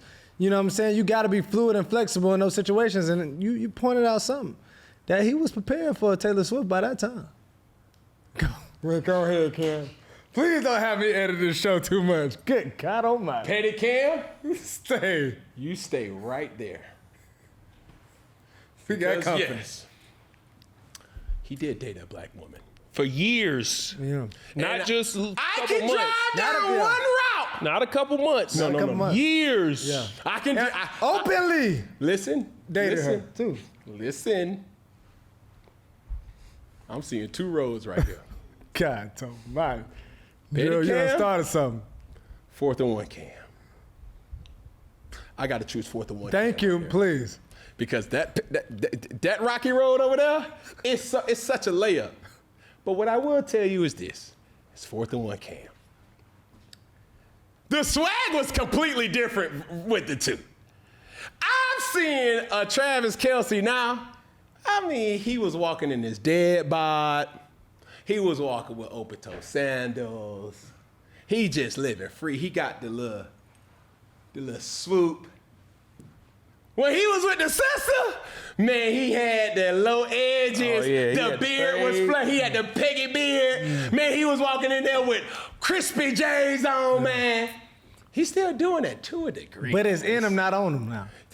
I get that, and I'm the biggest. I done told her. I done gave the pledge and the oath from one black culture to the other one to allow Travis Kelce to be a member of the cookout. Mm-hmm. Joe Burrow is another member.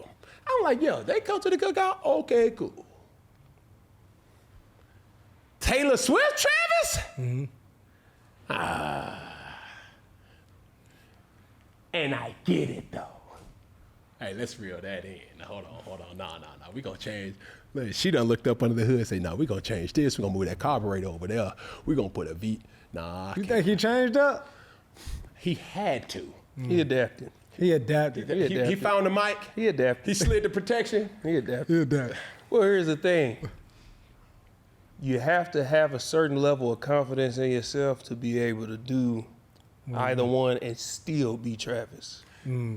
That's what hasn't changed. Crossover game 6. I don't care if I got a fade over here, Yeah. if I got bangs over here. I'm going to have bangs and a fade up here because I'm still Travis. You got that AI crossover game. And that's what I love about Travis Kelce. Yeah. I don't care who it is. And that's why I said she's always going to have to allow him to be here because he's still Travis Kelce. He's still him. He done caught the fade and the bang, and he won it. He winning. I'm just saying, man. Still Travis. El Chavador, congratulations, my man. My man. Yes, sir. Happy for him. Now the real question is, can he get another ring? Here we go, second down. Questionable call of the week. Peggy, what do we have? All right. Coming up, Ohio State versus Texas. All right, Ohio State is a 1.5 favorite to win over Texas at home this Saturday. So we got Julian Sayin and Arch Manning going head-to-head in Ohio State. Who is going to feel more pressure, Arch or Julian? We're going to go with you, Cam, and then you, Gerald. I'm going with Julian Sayin. Why so? This is new for him. Very. This is new. This is 5-star #1 player. Cool. All that's so far back there. Yeah. Nobody cares. You have Jeremiah Smith. Don't mess this up. We're playing in the shoe. Don't mess this up. Yeah. Now, Arch, on the other hand, even though he doesn't have any meaningful starts, he knows what the roar sounds like. In the stadium, yeah. The thing about Arch is that pressure looks and feels completely different. His pressure is, how do you manage expectations? That's his pressure. Heisman front runner, All-American, potential first-round pick, if not the first pick. All these things is, how do I manage that expectation? Julian Sayin is trying to get into that opportunity. Now, it's easy for a guy who's never done something to try to feel like I have to overly compensate these things. That's why I say that pressure is. When you think about Arch, it's like, yeah, cool. But he's been that guy. I think Arch has way more slink in his rope than old Julian. Because Julian go 3 and out, 3 and out, 3 and out. That 3 and out gonna turn to a GET. Get out, get out, get out. Yeah, he still got somebody behind him. Come on now. Yeah. That's why the pressure is. Yeah. When everything ain't in a controlled environment and practice, and you don't know the coverages that the defense is gonna run, and you don't know, like, man, that's just John Doe over there. Man, they ain't worried about him, man. Let me give him an opportunity. Boom. But when you sit behind center, and now that person, like, hold on, golly, you to forget the motion and all these different things, tells a lot. Go ahead, What you think, Gerald? What's Julian's last name? How you pronounce it? Sayin. Sayin. What's his uncle's first name? You don't Who know. knows? You don't know. What's his dad's first name? You don't know. Maybe a junior. What's his other uncle's first name? I don't You even know if he know. got one. You know his grandpa's first name? No. Point I'm getting at. Arch Manning. He's been groomed for this moment from the time he could understand what the name Manning meant. When he picked up this football and started spinning it, they said, time to start. You need to understand who you are and whose you are. You come from the Mannings. There's going to be expectation. They've been grooming him for this for years. He's been in arenas where he's seen his uncles have to deal with this. He's been told stories and been around all these top quarterbacks and all of these situations. Now you just got to walk into it. Julian, on the other hand, he been around this. He don't know. Another advantage for Arch, he walking into this game with the exact same offense he been running. Julian, all last year, what offense was he running? Chip Kelly. Where's Chip Kelly? In Vegas. He had to learn a brand new offense. Now Arch just had to continue and do what he's doing. Yeah. And you talk about that slack in that rope. Quinn Ewers decided to go to the NFL because they pushed him out. No. Let's change that word. He didn't decide. Yeah. What are you saying? They pushed him They out. pushed him out was because they forced to. said, hey, guess what? That's the guy. Yeah. And he's going to be the guy. Yeah. Arch don't have pressure. He just got to go play. Julian, we're the defending champs. And this team is coming to our house with this crowd. And you have what a lot of people would say, the best player in college football you're throwing the ball to. Generational talent, who they said could be the first overall pick at wide receiver.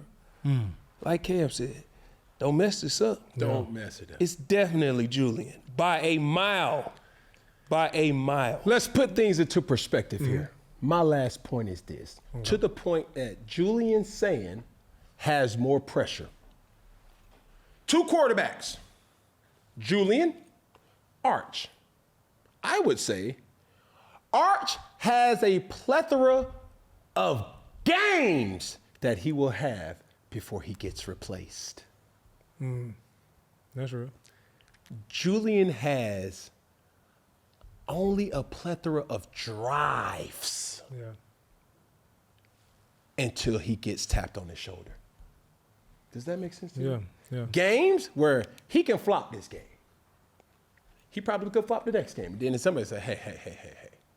We got to do something. We got to change the quarterback here. Julian, on the other hand, you come out here, you throw a pick six. You come out here again, a 3 and out. You come out here again and bot snap. No. He ain't ready. Come on over, stand by me. Don't score in the first half. And it's your fault. That was not scoring. And it's your fault. Yeah, please. Nah.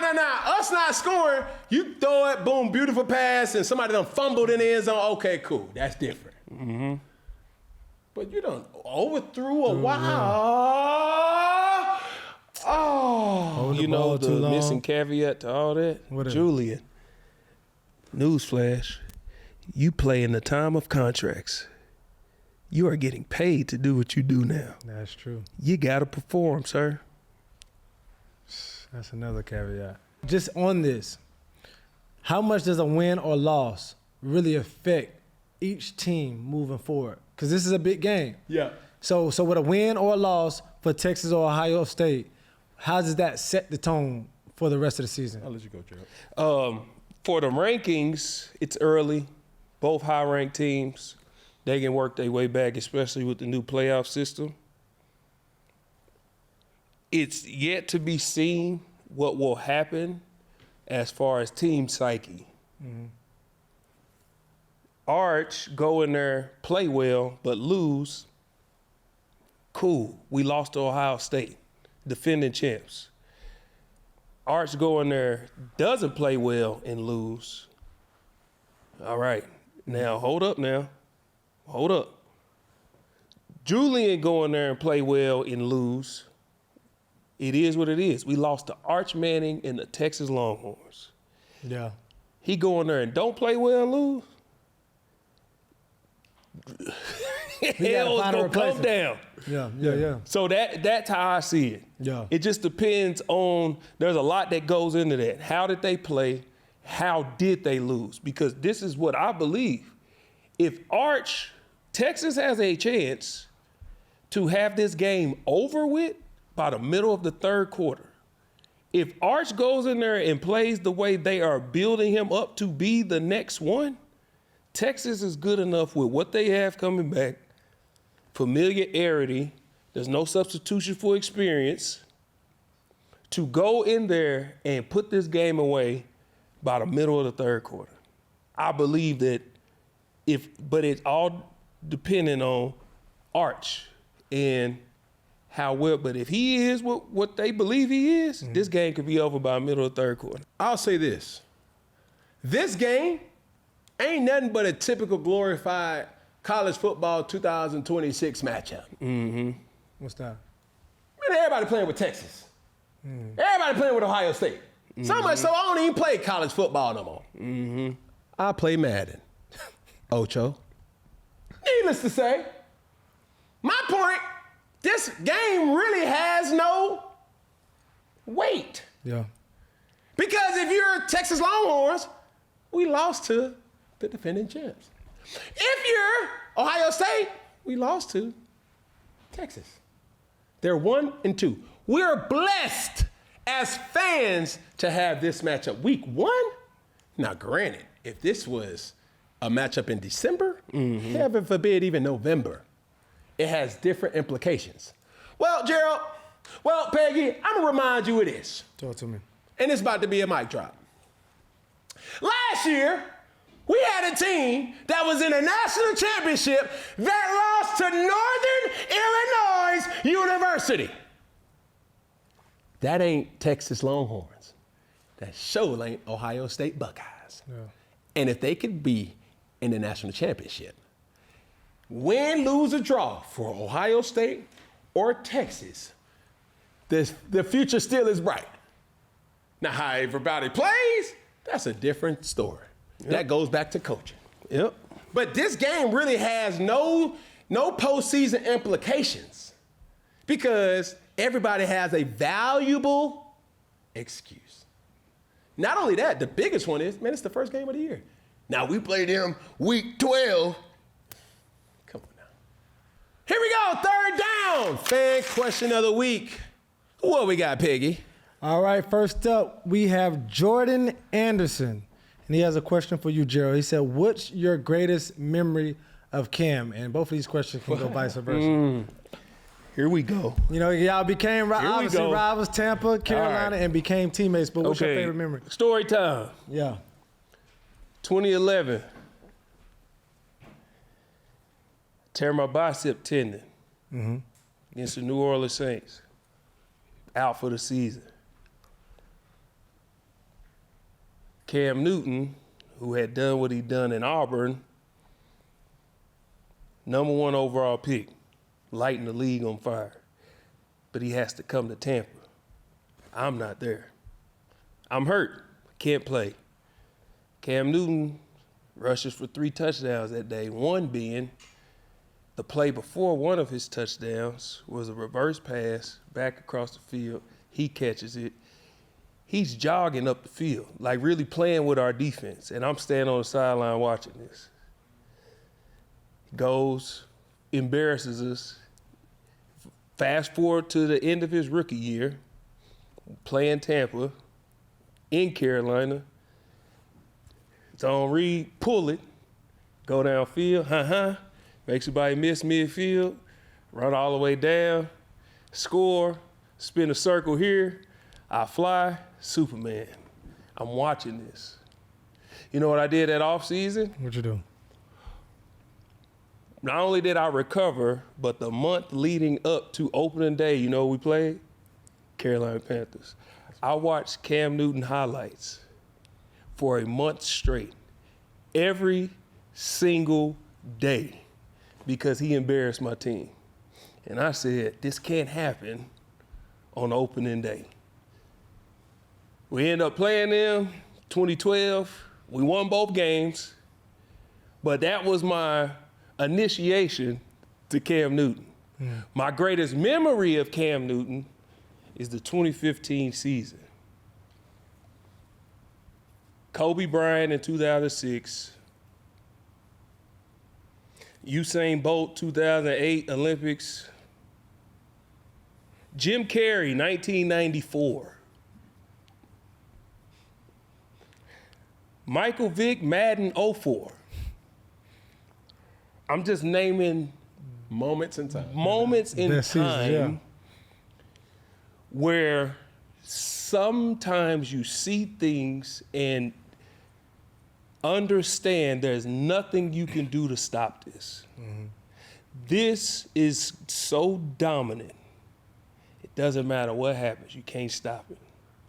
And if you were not there in 2015, not in the stands, not watching on TV, there, on the field, you did not experience a once-in-a-lifetime moment in time when I talk about performance. You know what the scariest thing was? What is it? In 2015?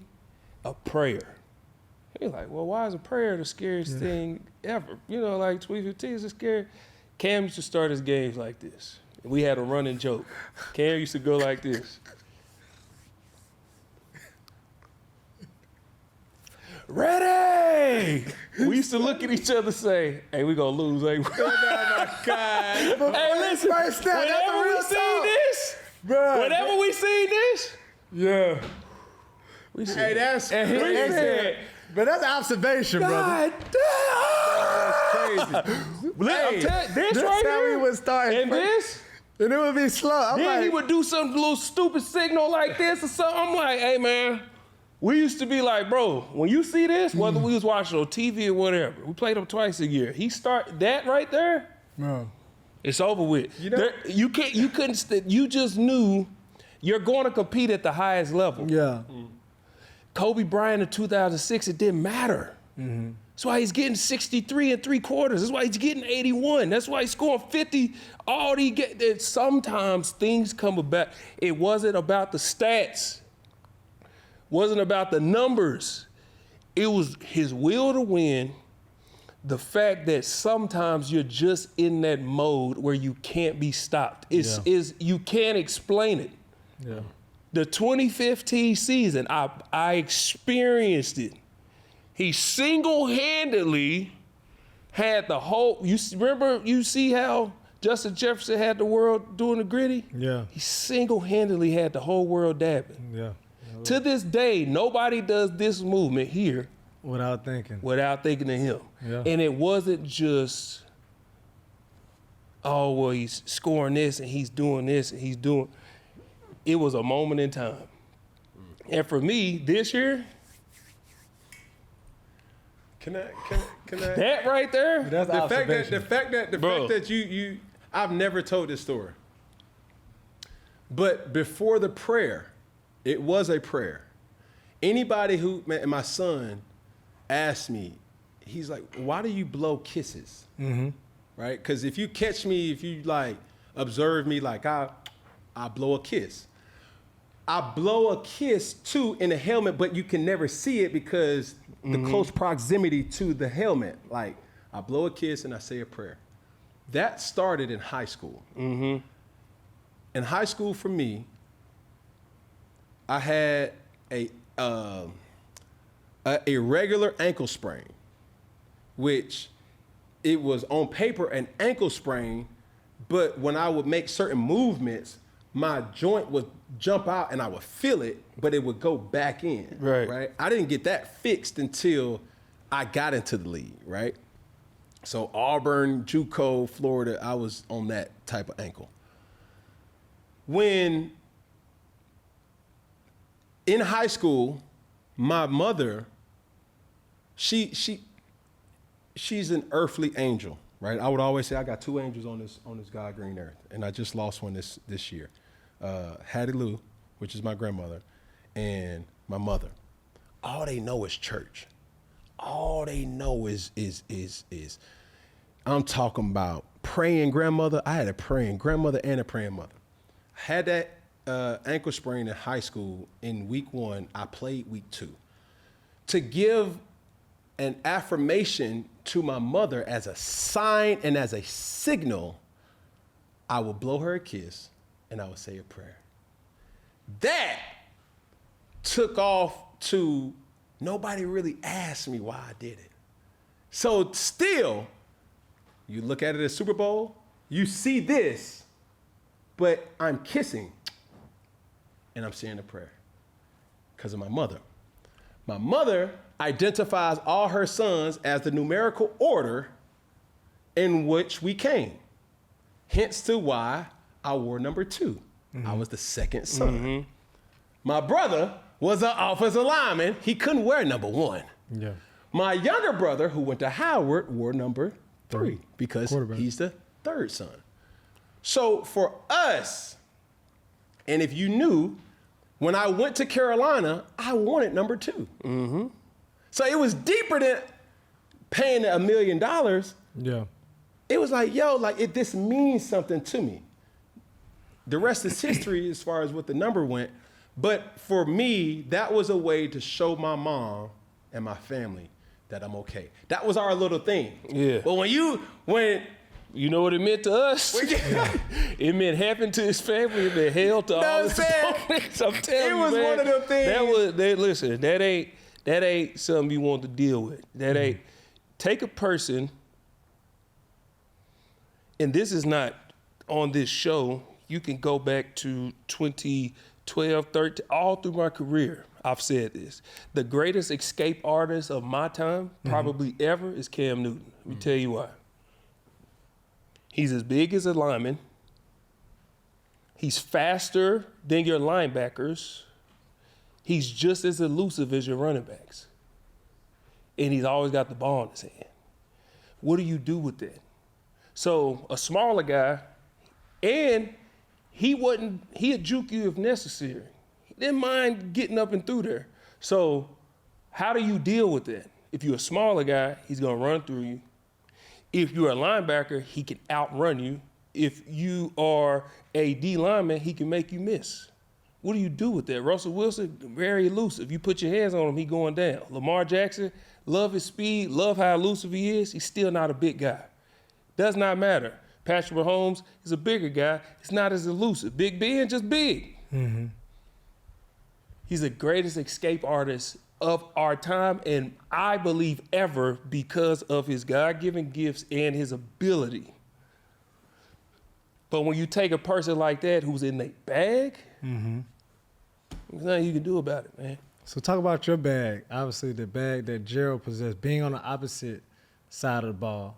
Do you have any memories of Gerald facing him as with the Bucs or as a teammate? He talks. You know what I'm saying? And he one of them. It's like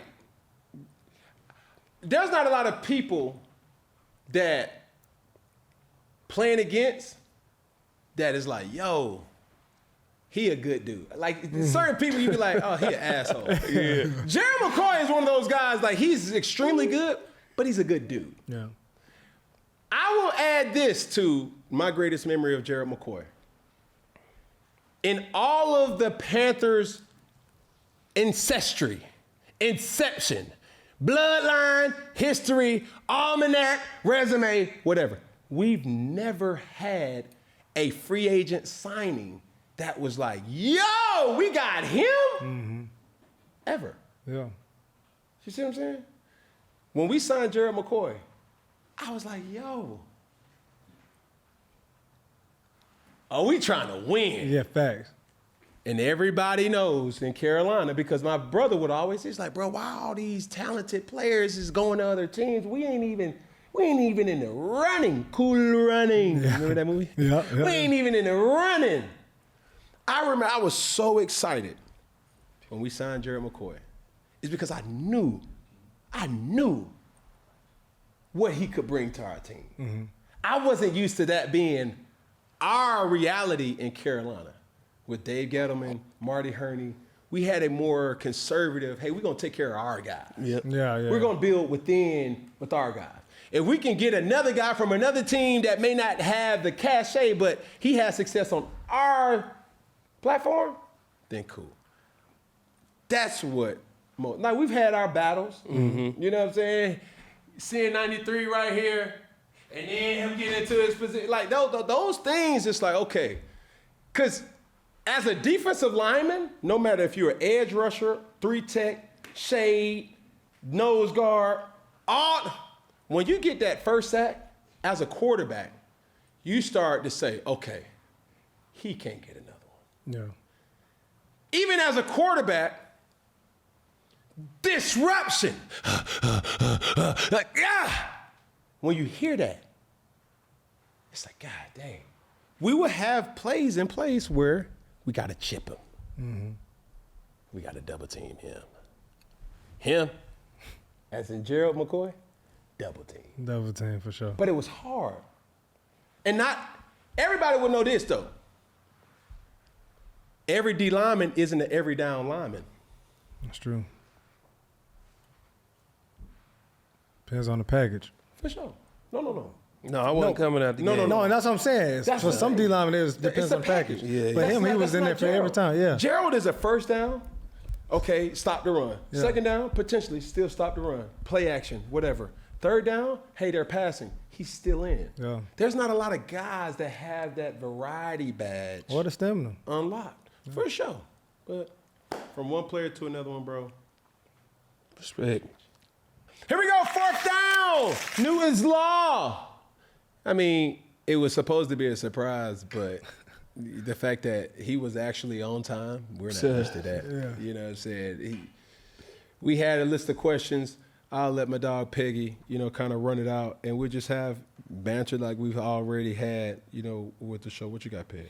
All right, man, kicking off, obviously, we all know it's been a lot going on with Cam, and I can't even pinpoint one person. I'm just going to say Cam and the Philadelphia Eagles. Yeah. But, he went down of his top 10 quarterbacks, and this quarterback, Jalen Hurts, did not make it in his top 10.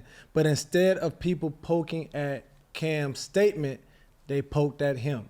All right, and so I want to talk about how did you respond to the controversy around Cam's Jalen Hurts comments, and what's your thoughts in regards to that whole situation? And I'll answer those in order. My response to the controversy: we're in the era of discredit. Yeah. And on X, I said, people are discrediting Cam for a comment. They're doing the same thing to Kobe. With everything that Kobe Bryant did, people are finding ways somehow right now to discredit everything he's done. Cam made a comment, an observation, an analysis. His opinion or analysis should not make y'all immediately start trying to discredit what he was and what he's done. The reality is you can't take away what he's done. But why do we have to attack and try and discredit him because you didn't like his statement? He didn't say anything where it was heinous talk. He gave an observation. Y'all didn't like his opinion. When I was in Carolina, when I first got there, I was vegan. A lot of people was like, hey, you vegan? You a D lineman. Cam was vegan. You not vegan. You like to eat steak. I'm not eating steak right now. Yeah. So you're going to say I'm a horrible person or I'm a horrible husband because I decide not to eat steak? All Cam is saying is, I believe these are the 10. This person's not in the 10 for whatever reasons. He didn't bash him as a man. He didn't bash him as a player. He didn't bash him at all. But we're in the era of discrediting people and what they've done over an opinion and an analysis. Go to the analysis. You cannot discredit Jalen Hurts for what he's done, and you cannot blame him for who's around him. But that doesn't mean that I have to elevate him either. He can't help who he's around. He's making the best with who he's got. But now we're talking about the individual player, him as a player, not what he's done as a team. The individual player is what he evaluated, not what he's done as a team. So now I have to be nitpicky on the player. And if you take that player and that player and that player and that player, and I have to rank them and take him out of his environment and put him over here, can he still be that same player? When you're ranking quarterbacks, that's how you have to look at it. You can't just look at, his stats or what he's done, because that's team-oriented. But if I take him out of his scheme as a player and put him in this scheme, can he still be a top guy? Yeah. So when Cam is ranking 1 through 10, he's saying these 10 players, whether they're interchangeable or not, are the best at the quarterback position. Jalen Hurts has been blessed with an overabundance of riches. Yeah. You can't take away what he's done. But when I'm grading him individually, can't blame him for the people around him, but I don't have to elevate him either. Yeah. The hardest part about everything, and I've said this, is Jalen Hurts is a stand-up individual. Yeah. Right? My question, Gerald, is you've been in media now.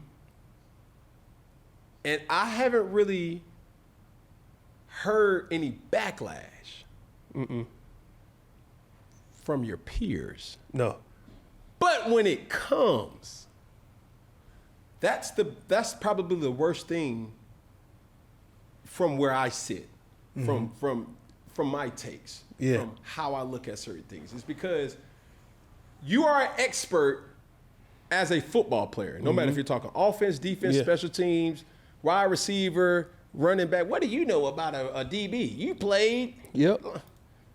But you still are an expert there. Yep. How do you plan on managing, or how do you even manage with giving personal critique on such a stance where if this person say it, yeah, it's that person, he ain't never played. But for you, when you say it, your weight is a little different. And how has that impacted, I guess, your responses to certain situations as well, too? I have to deal with, one, I live by this. And I was taught this when I went to the broadcast boot camp, and this is what I always try to live by. Critique the play, not the player. The play. What is he doing in the game? What does his play look like? But two, I don't have the fortune of being an MVP or have even, one, played in a playoff game, or two, gone to a Super Bowl. But I still have the job to give an analysis on a playoff game and what needs to happen in order for a team to win a playoff game. That's true. You've never even played in a playoff game, but I played football before, and I did it at a very high level. I've been in the locker rooms. Cam just said he didn't get his ankle fixed until he got to the NFL. I know what it's like to not practice all week, and he's on the other side of the line of scrimmage on Sunday. I ain't had time to go out there and work on my timing and understanding that in certain situations he might do this or might do that or whatever. I have to prepare up here and then go physically do it on Sunday with a person like that on the other side of the line of scrimmage. I know what that's like. I've been in meeting rooms where we're prepping for the Saints, and I know Drew Brees is going to throw to Alvin Kamara or Michael Thomas, and that's it. And we still can't stop it. Yeah. How do you prepare and deal with that? What does it feel like to go into a game plan, do something all week, and then Friday, coach say, scrap it, we doing this? Yeah. What does it feel like to get into the game? We've been game planning for what they're doing all week, and then Sunday, they do something completely different. It's called game day adjustments. Yeah. Those things are why people like me, players who analyze the game, get hired and do what we do. Now, what I have to deal with is, well, you didn't do this and you didn't do that. It doesn't bother me. It doesn't affect me. Because who is that coming from? A bunch of people who didn't even do what I've done. Yeah, that's true. So I have to ignore all that just to do my job. I live in Dallas, Texas, and I have to critique the Dallas Cowboys. I have to go home in Dallas and say that Dak ain't done enough. And I live in Dallas, Texas. And I still talk to some of these guys and am around them. Yeah. But I got a job to do. It's part of it. That's what the job. But as long as I know my integrity is I'm only critiquing the play and not the player, you can say what you want about it. I work at LA. SoFi is right next door to where I work. And I said that Justin Herbert is not elite. He worked right next door. Oh, I got to talk about And that. I was at a hotel and got on the elevator with none other Justin Herbert. I'm critiquing the play, not the player. You say what you say and you stand on it. And just take what come with it. That's a part of this job and this side of it that I always understood that the media before were professionals, but there's a way to go about it. Now, have been in both spaces, I know how to go about it. They're never gonna all gonna love you. They're not always gonna hate you. I big up the Buffalo Bills for 10 weeks one time. I said they were gonna lose to the Dallas Cowboys and the Buffalo Bill fans killed me. He don't know nothing about football. I just said y'all was good for 10 straight weeks. Yeah. So now I say y'all gonna lose the game and now I don't know what I'm talking about. That's just what comes with it. But I can go home, look myself in the mirror. As long as I know I critique the play and not the player. So real quick, I know you talked about elite, and we didn't get to touch on it. We talked about his top 10, but quickly, I didn't get to hear it. Does Jalen Hurts make your top 10 of NFL quarterbacks? He makes my top 10. He does. Yeah, because there's a lot of players who are starting quarterbacks that I wouldn't. The reason he makes my top 10 is because he's found a way to be really good at what they do. And as long as you're being the Eagles, correct? The Eagles. Okay. As long as you're really good at what your team does and your scheme or whatever, and you're consistently doing that at a high enough level, I can rank you to a certain point. But when we start getting nitpicky of the guys, now things start changing. Who's the guys?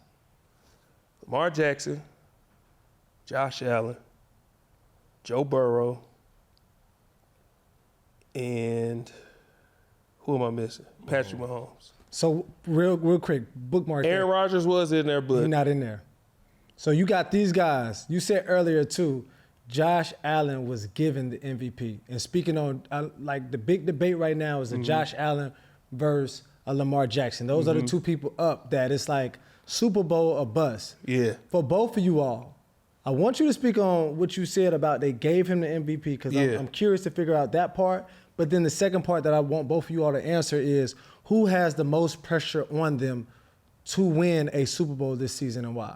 So first start giving the MVP part and then follow up with who has the most pressure. Well, Josh Allen, how many times have we seen the first team All-Pro quarterback not be the MVP? If it's any other position, that person is the first team of whatever position they're in. When last time we seen a player non-quarterback win MVP was Adrian Peterson in 2012. Was he first team All-Pro running back? Yeah, of course he was. Lamar Jackson was the first team All-Pro running quarterback, and the same voters vote for MVP. Self-explanatory. They clearly said this guy deserves to be, if we're taking one quarterback to be on the start of our team, we're picking that person. But Josh Allen was awarded MVP because of his team is not his team without him. And you think the Ravens are without Lamar? They're not the level they're at, but if you get the right person, they can win enough games. They just won't be where we consider them a contender.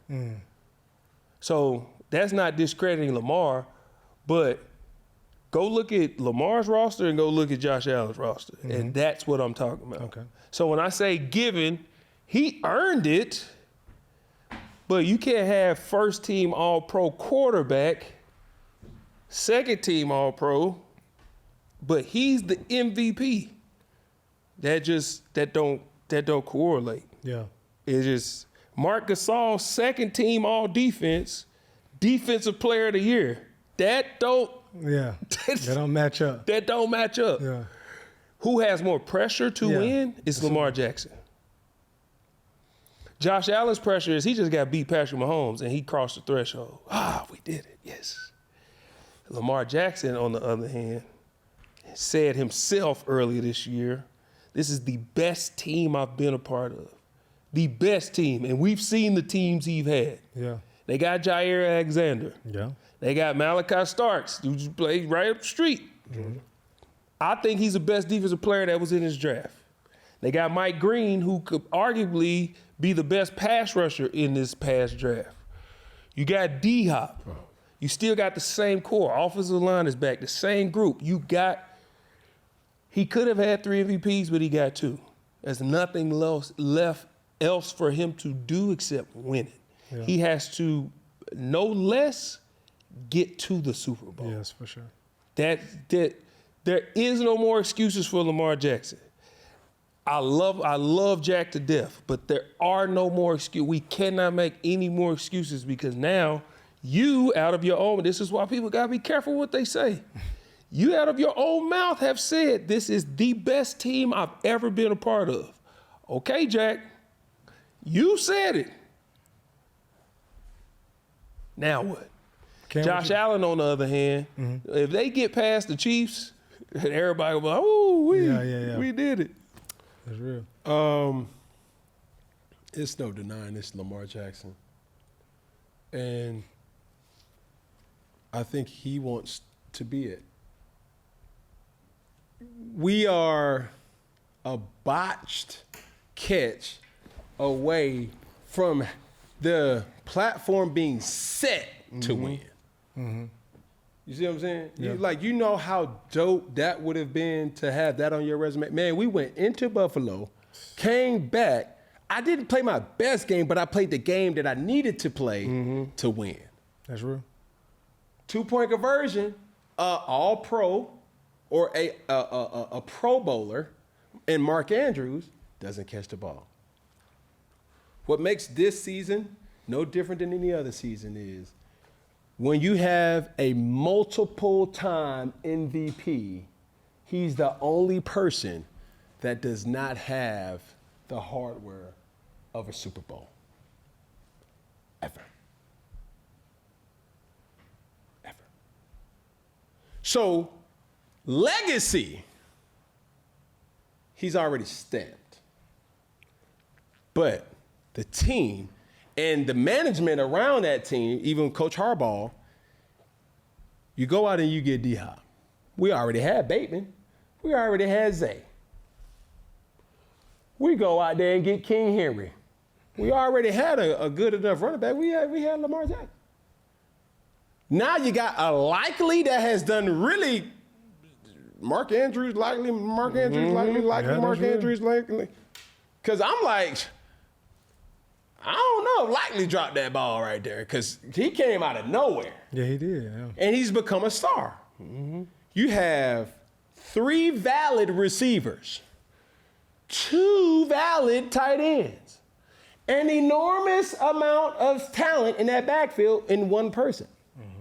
And that's 7 people that you can go through. Josh Allen, it's only him. So, going back to how thin is his expectation? It's thinner than a damp paper cloth. Oh, a damp piece of tissue. 1 ply. That's thin, boy. So, with that, you have to ask yourself, and he knows this, it's Super Bowl or what are we talking about here? And I use this analogy and I get to this point. Peyton Manning had this same trajectory. He could not win the big game. Yeah. Peyton Manning could not beat Tom Brady to save his life. Couldn't do it. In his midpoint of his career, while he was winning MVPs, he still couldn't beat Tom Brady. It didn't happen until the latter part of certain things. Yeah. Some things in life that you just have to be able to say, hey, bro, this is out of my hands. Feel what I'm saying? But we can minimize the issue. Because when you go on the defensive side of the ball, you got 44, you got 23, you got 2.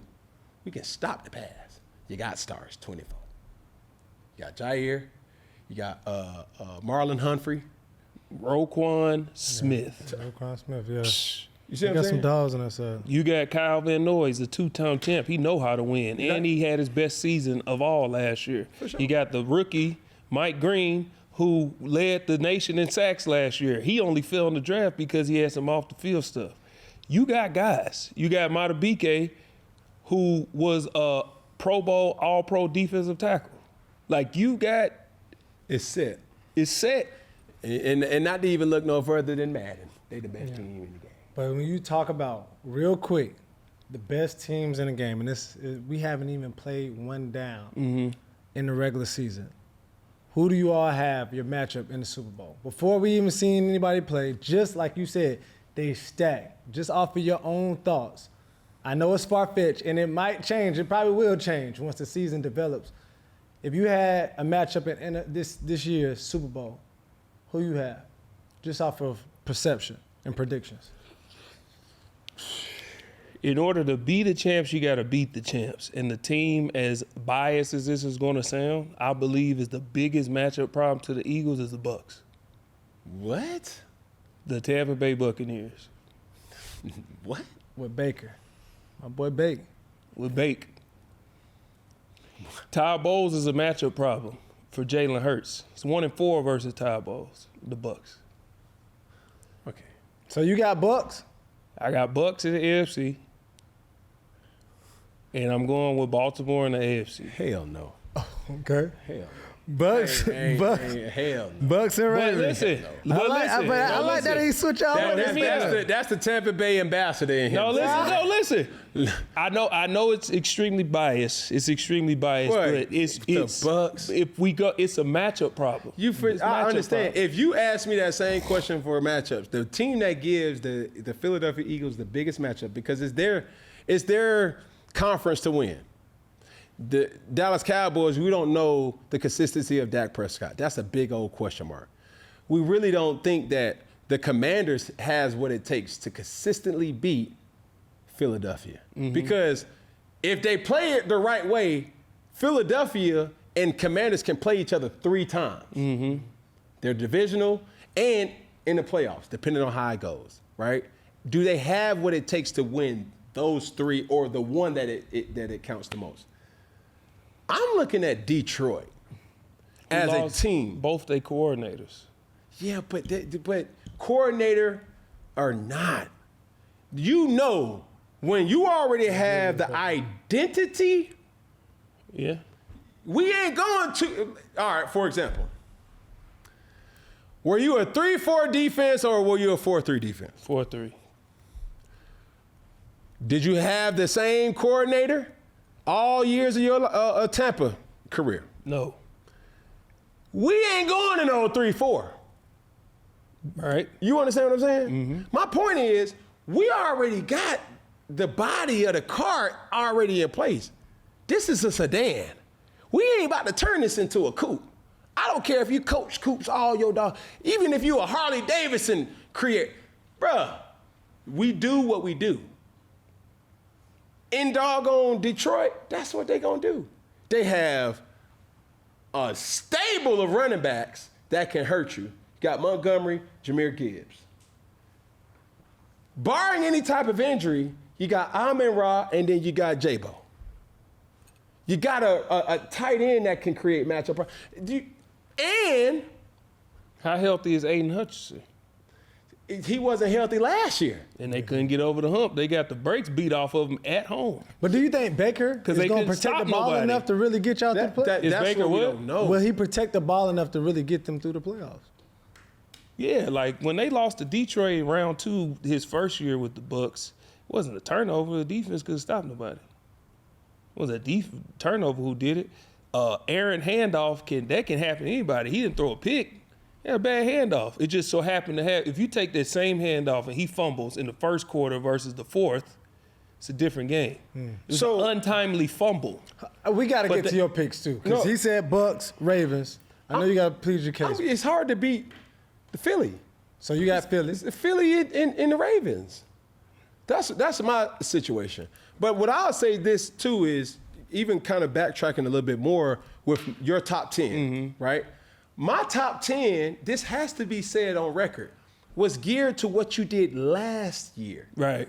There was a lot of quarterback playing at a high level last year, including Baker Mayfield. Yes.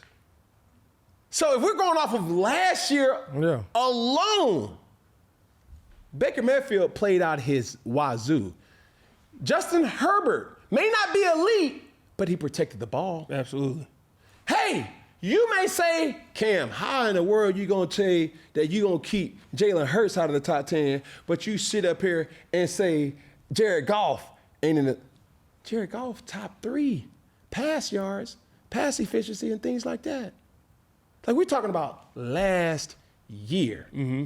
So yes, in normal circumstances, when you roll out their resume, given what we know, these players and each player, I don't necessarily know.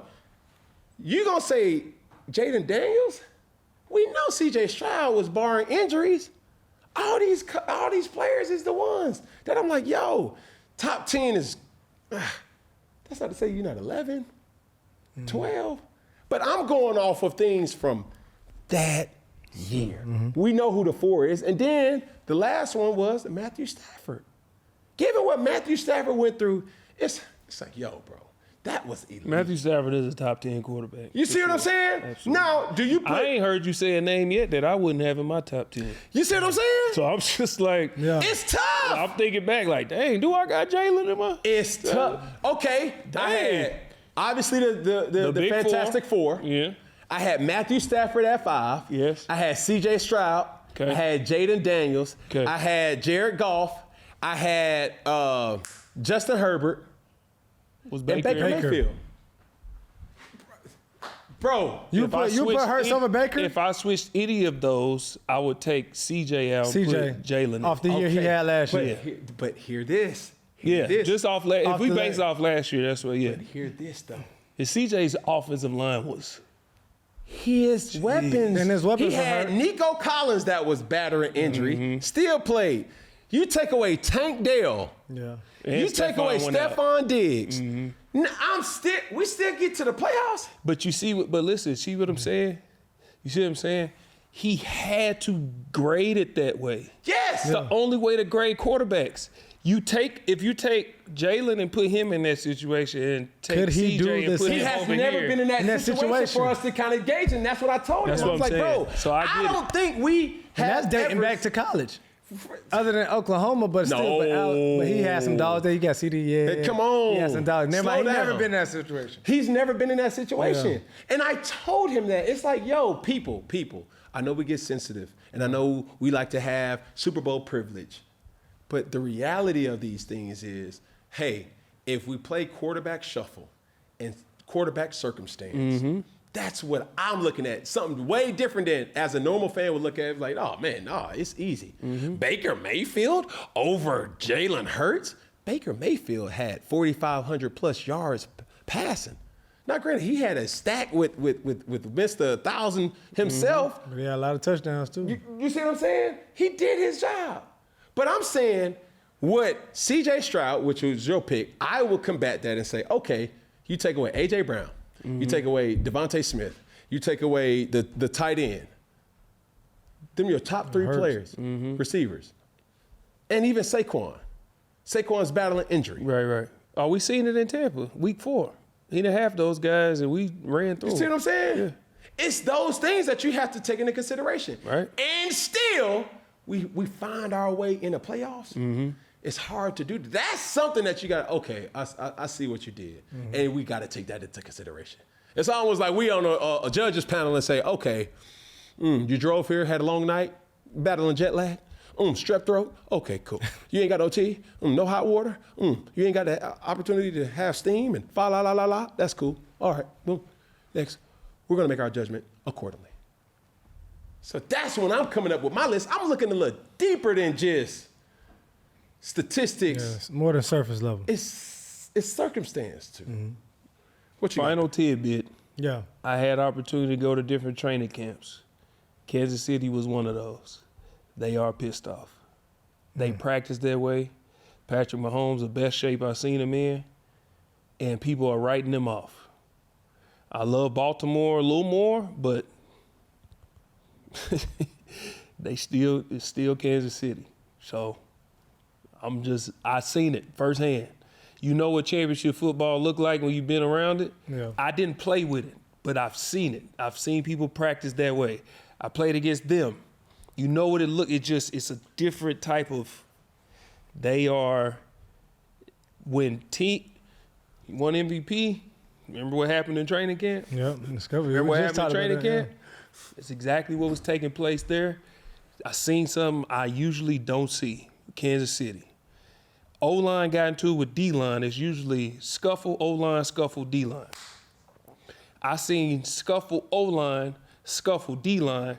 D-line came and grabbed the defensive lineman and said, this is your fault. It's y'all's fault because y'all been allowing him to punk y'all all training camp. Don't get mad at him after the play, win during the play. Accountability.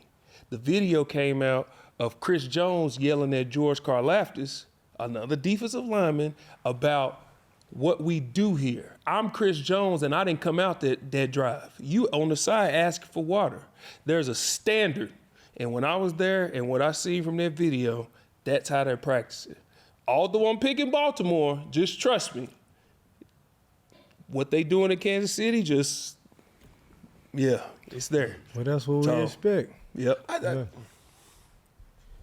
That's great insight. But you know, like we all know, when that Grim Reaper come, and it's like a bzz, bzz, that injured bug,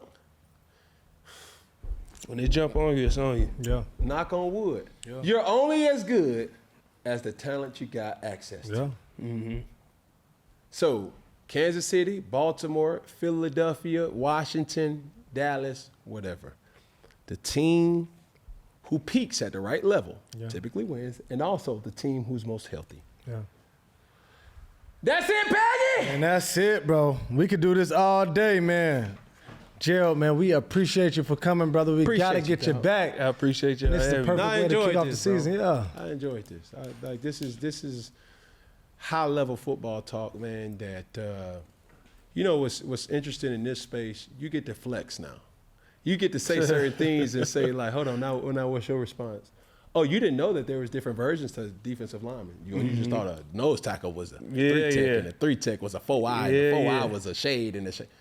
Come on, brother. I went to the media in Tampa when I went to training camp. I said, watch your words. I can say what I want now. They all. Yeah. For sure. I want y'all side. Yeah, man. So being a member of the media, from one member to another one, appreciate you, brother. My brothers. As we always end things here at 4th and 1. Are you coachable? I'm coachable. Say less. Well, put your finger up. One finger. Hey. I said one finger. Hey. Listen, Gerald. Just add the pinky. Hey. Listen, Gerald. Just add the thumb. All together? One love. You dig? And it's a wrap. Yeah.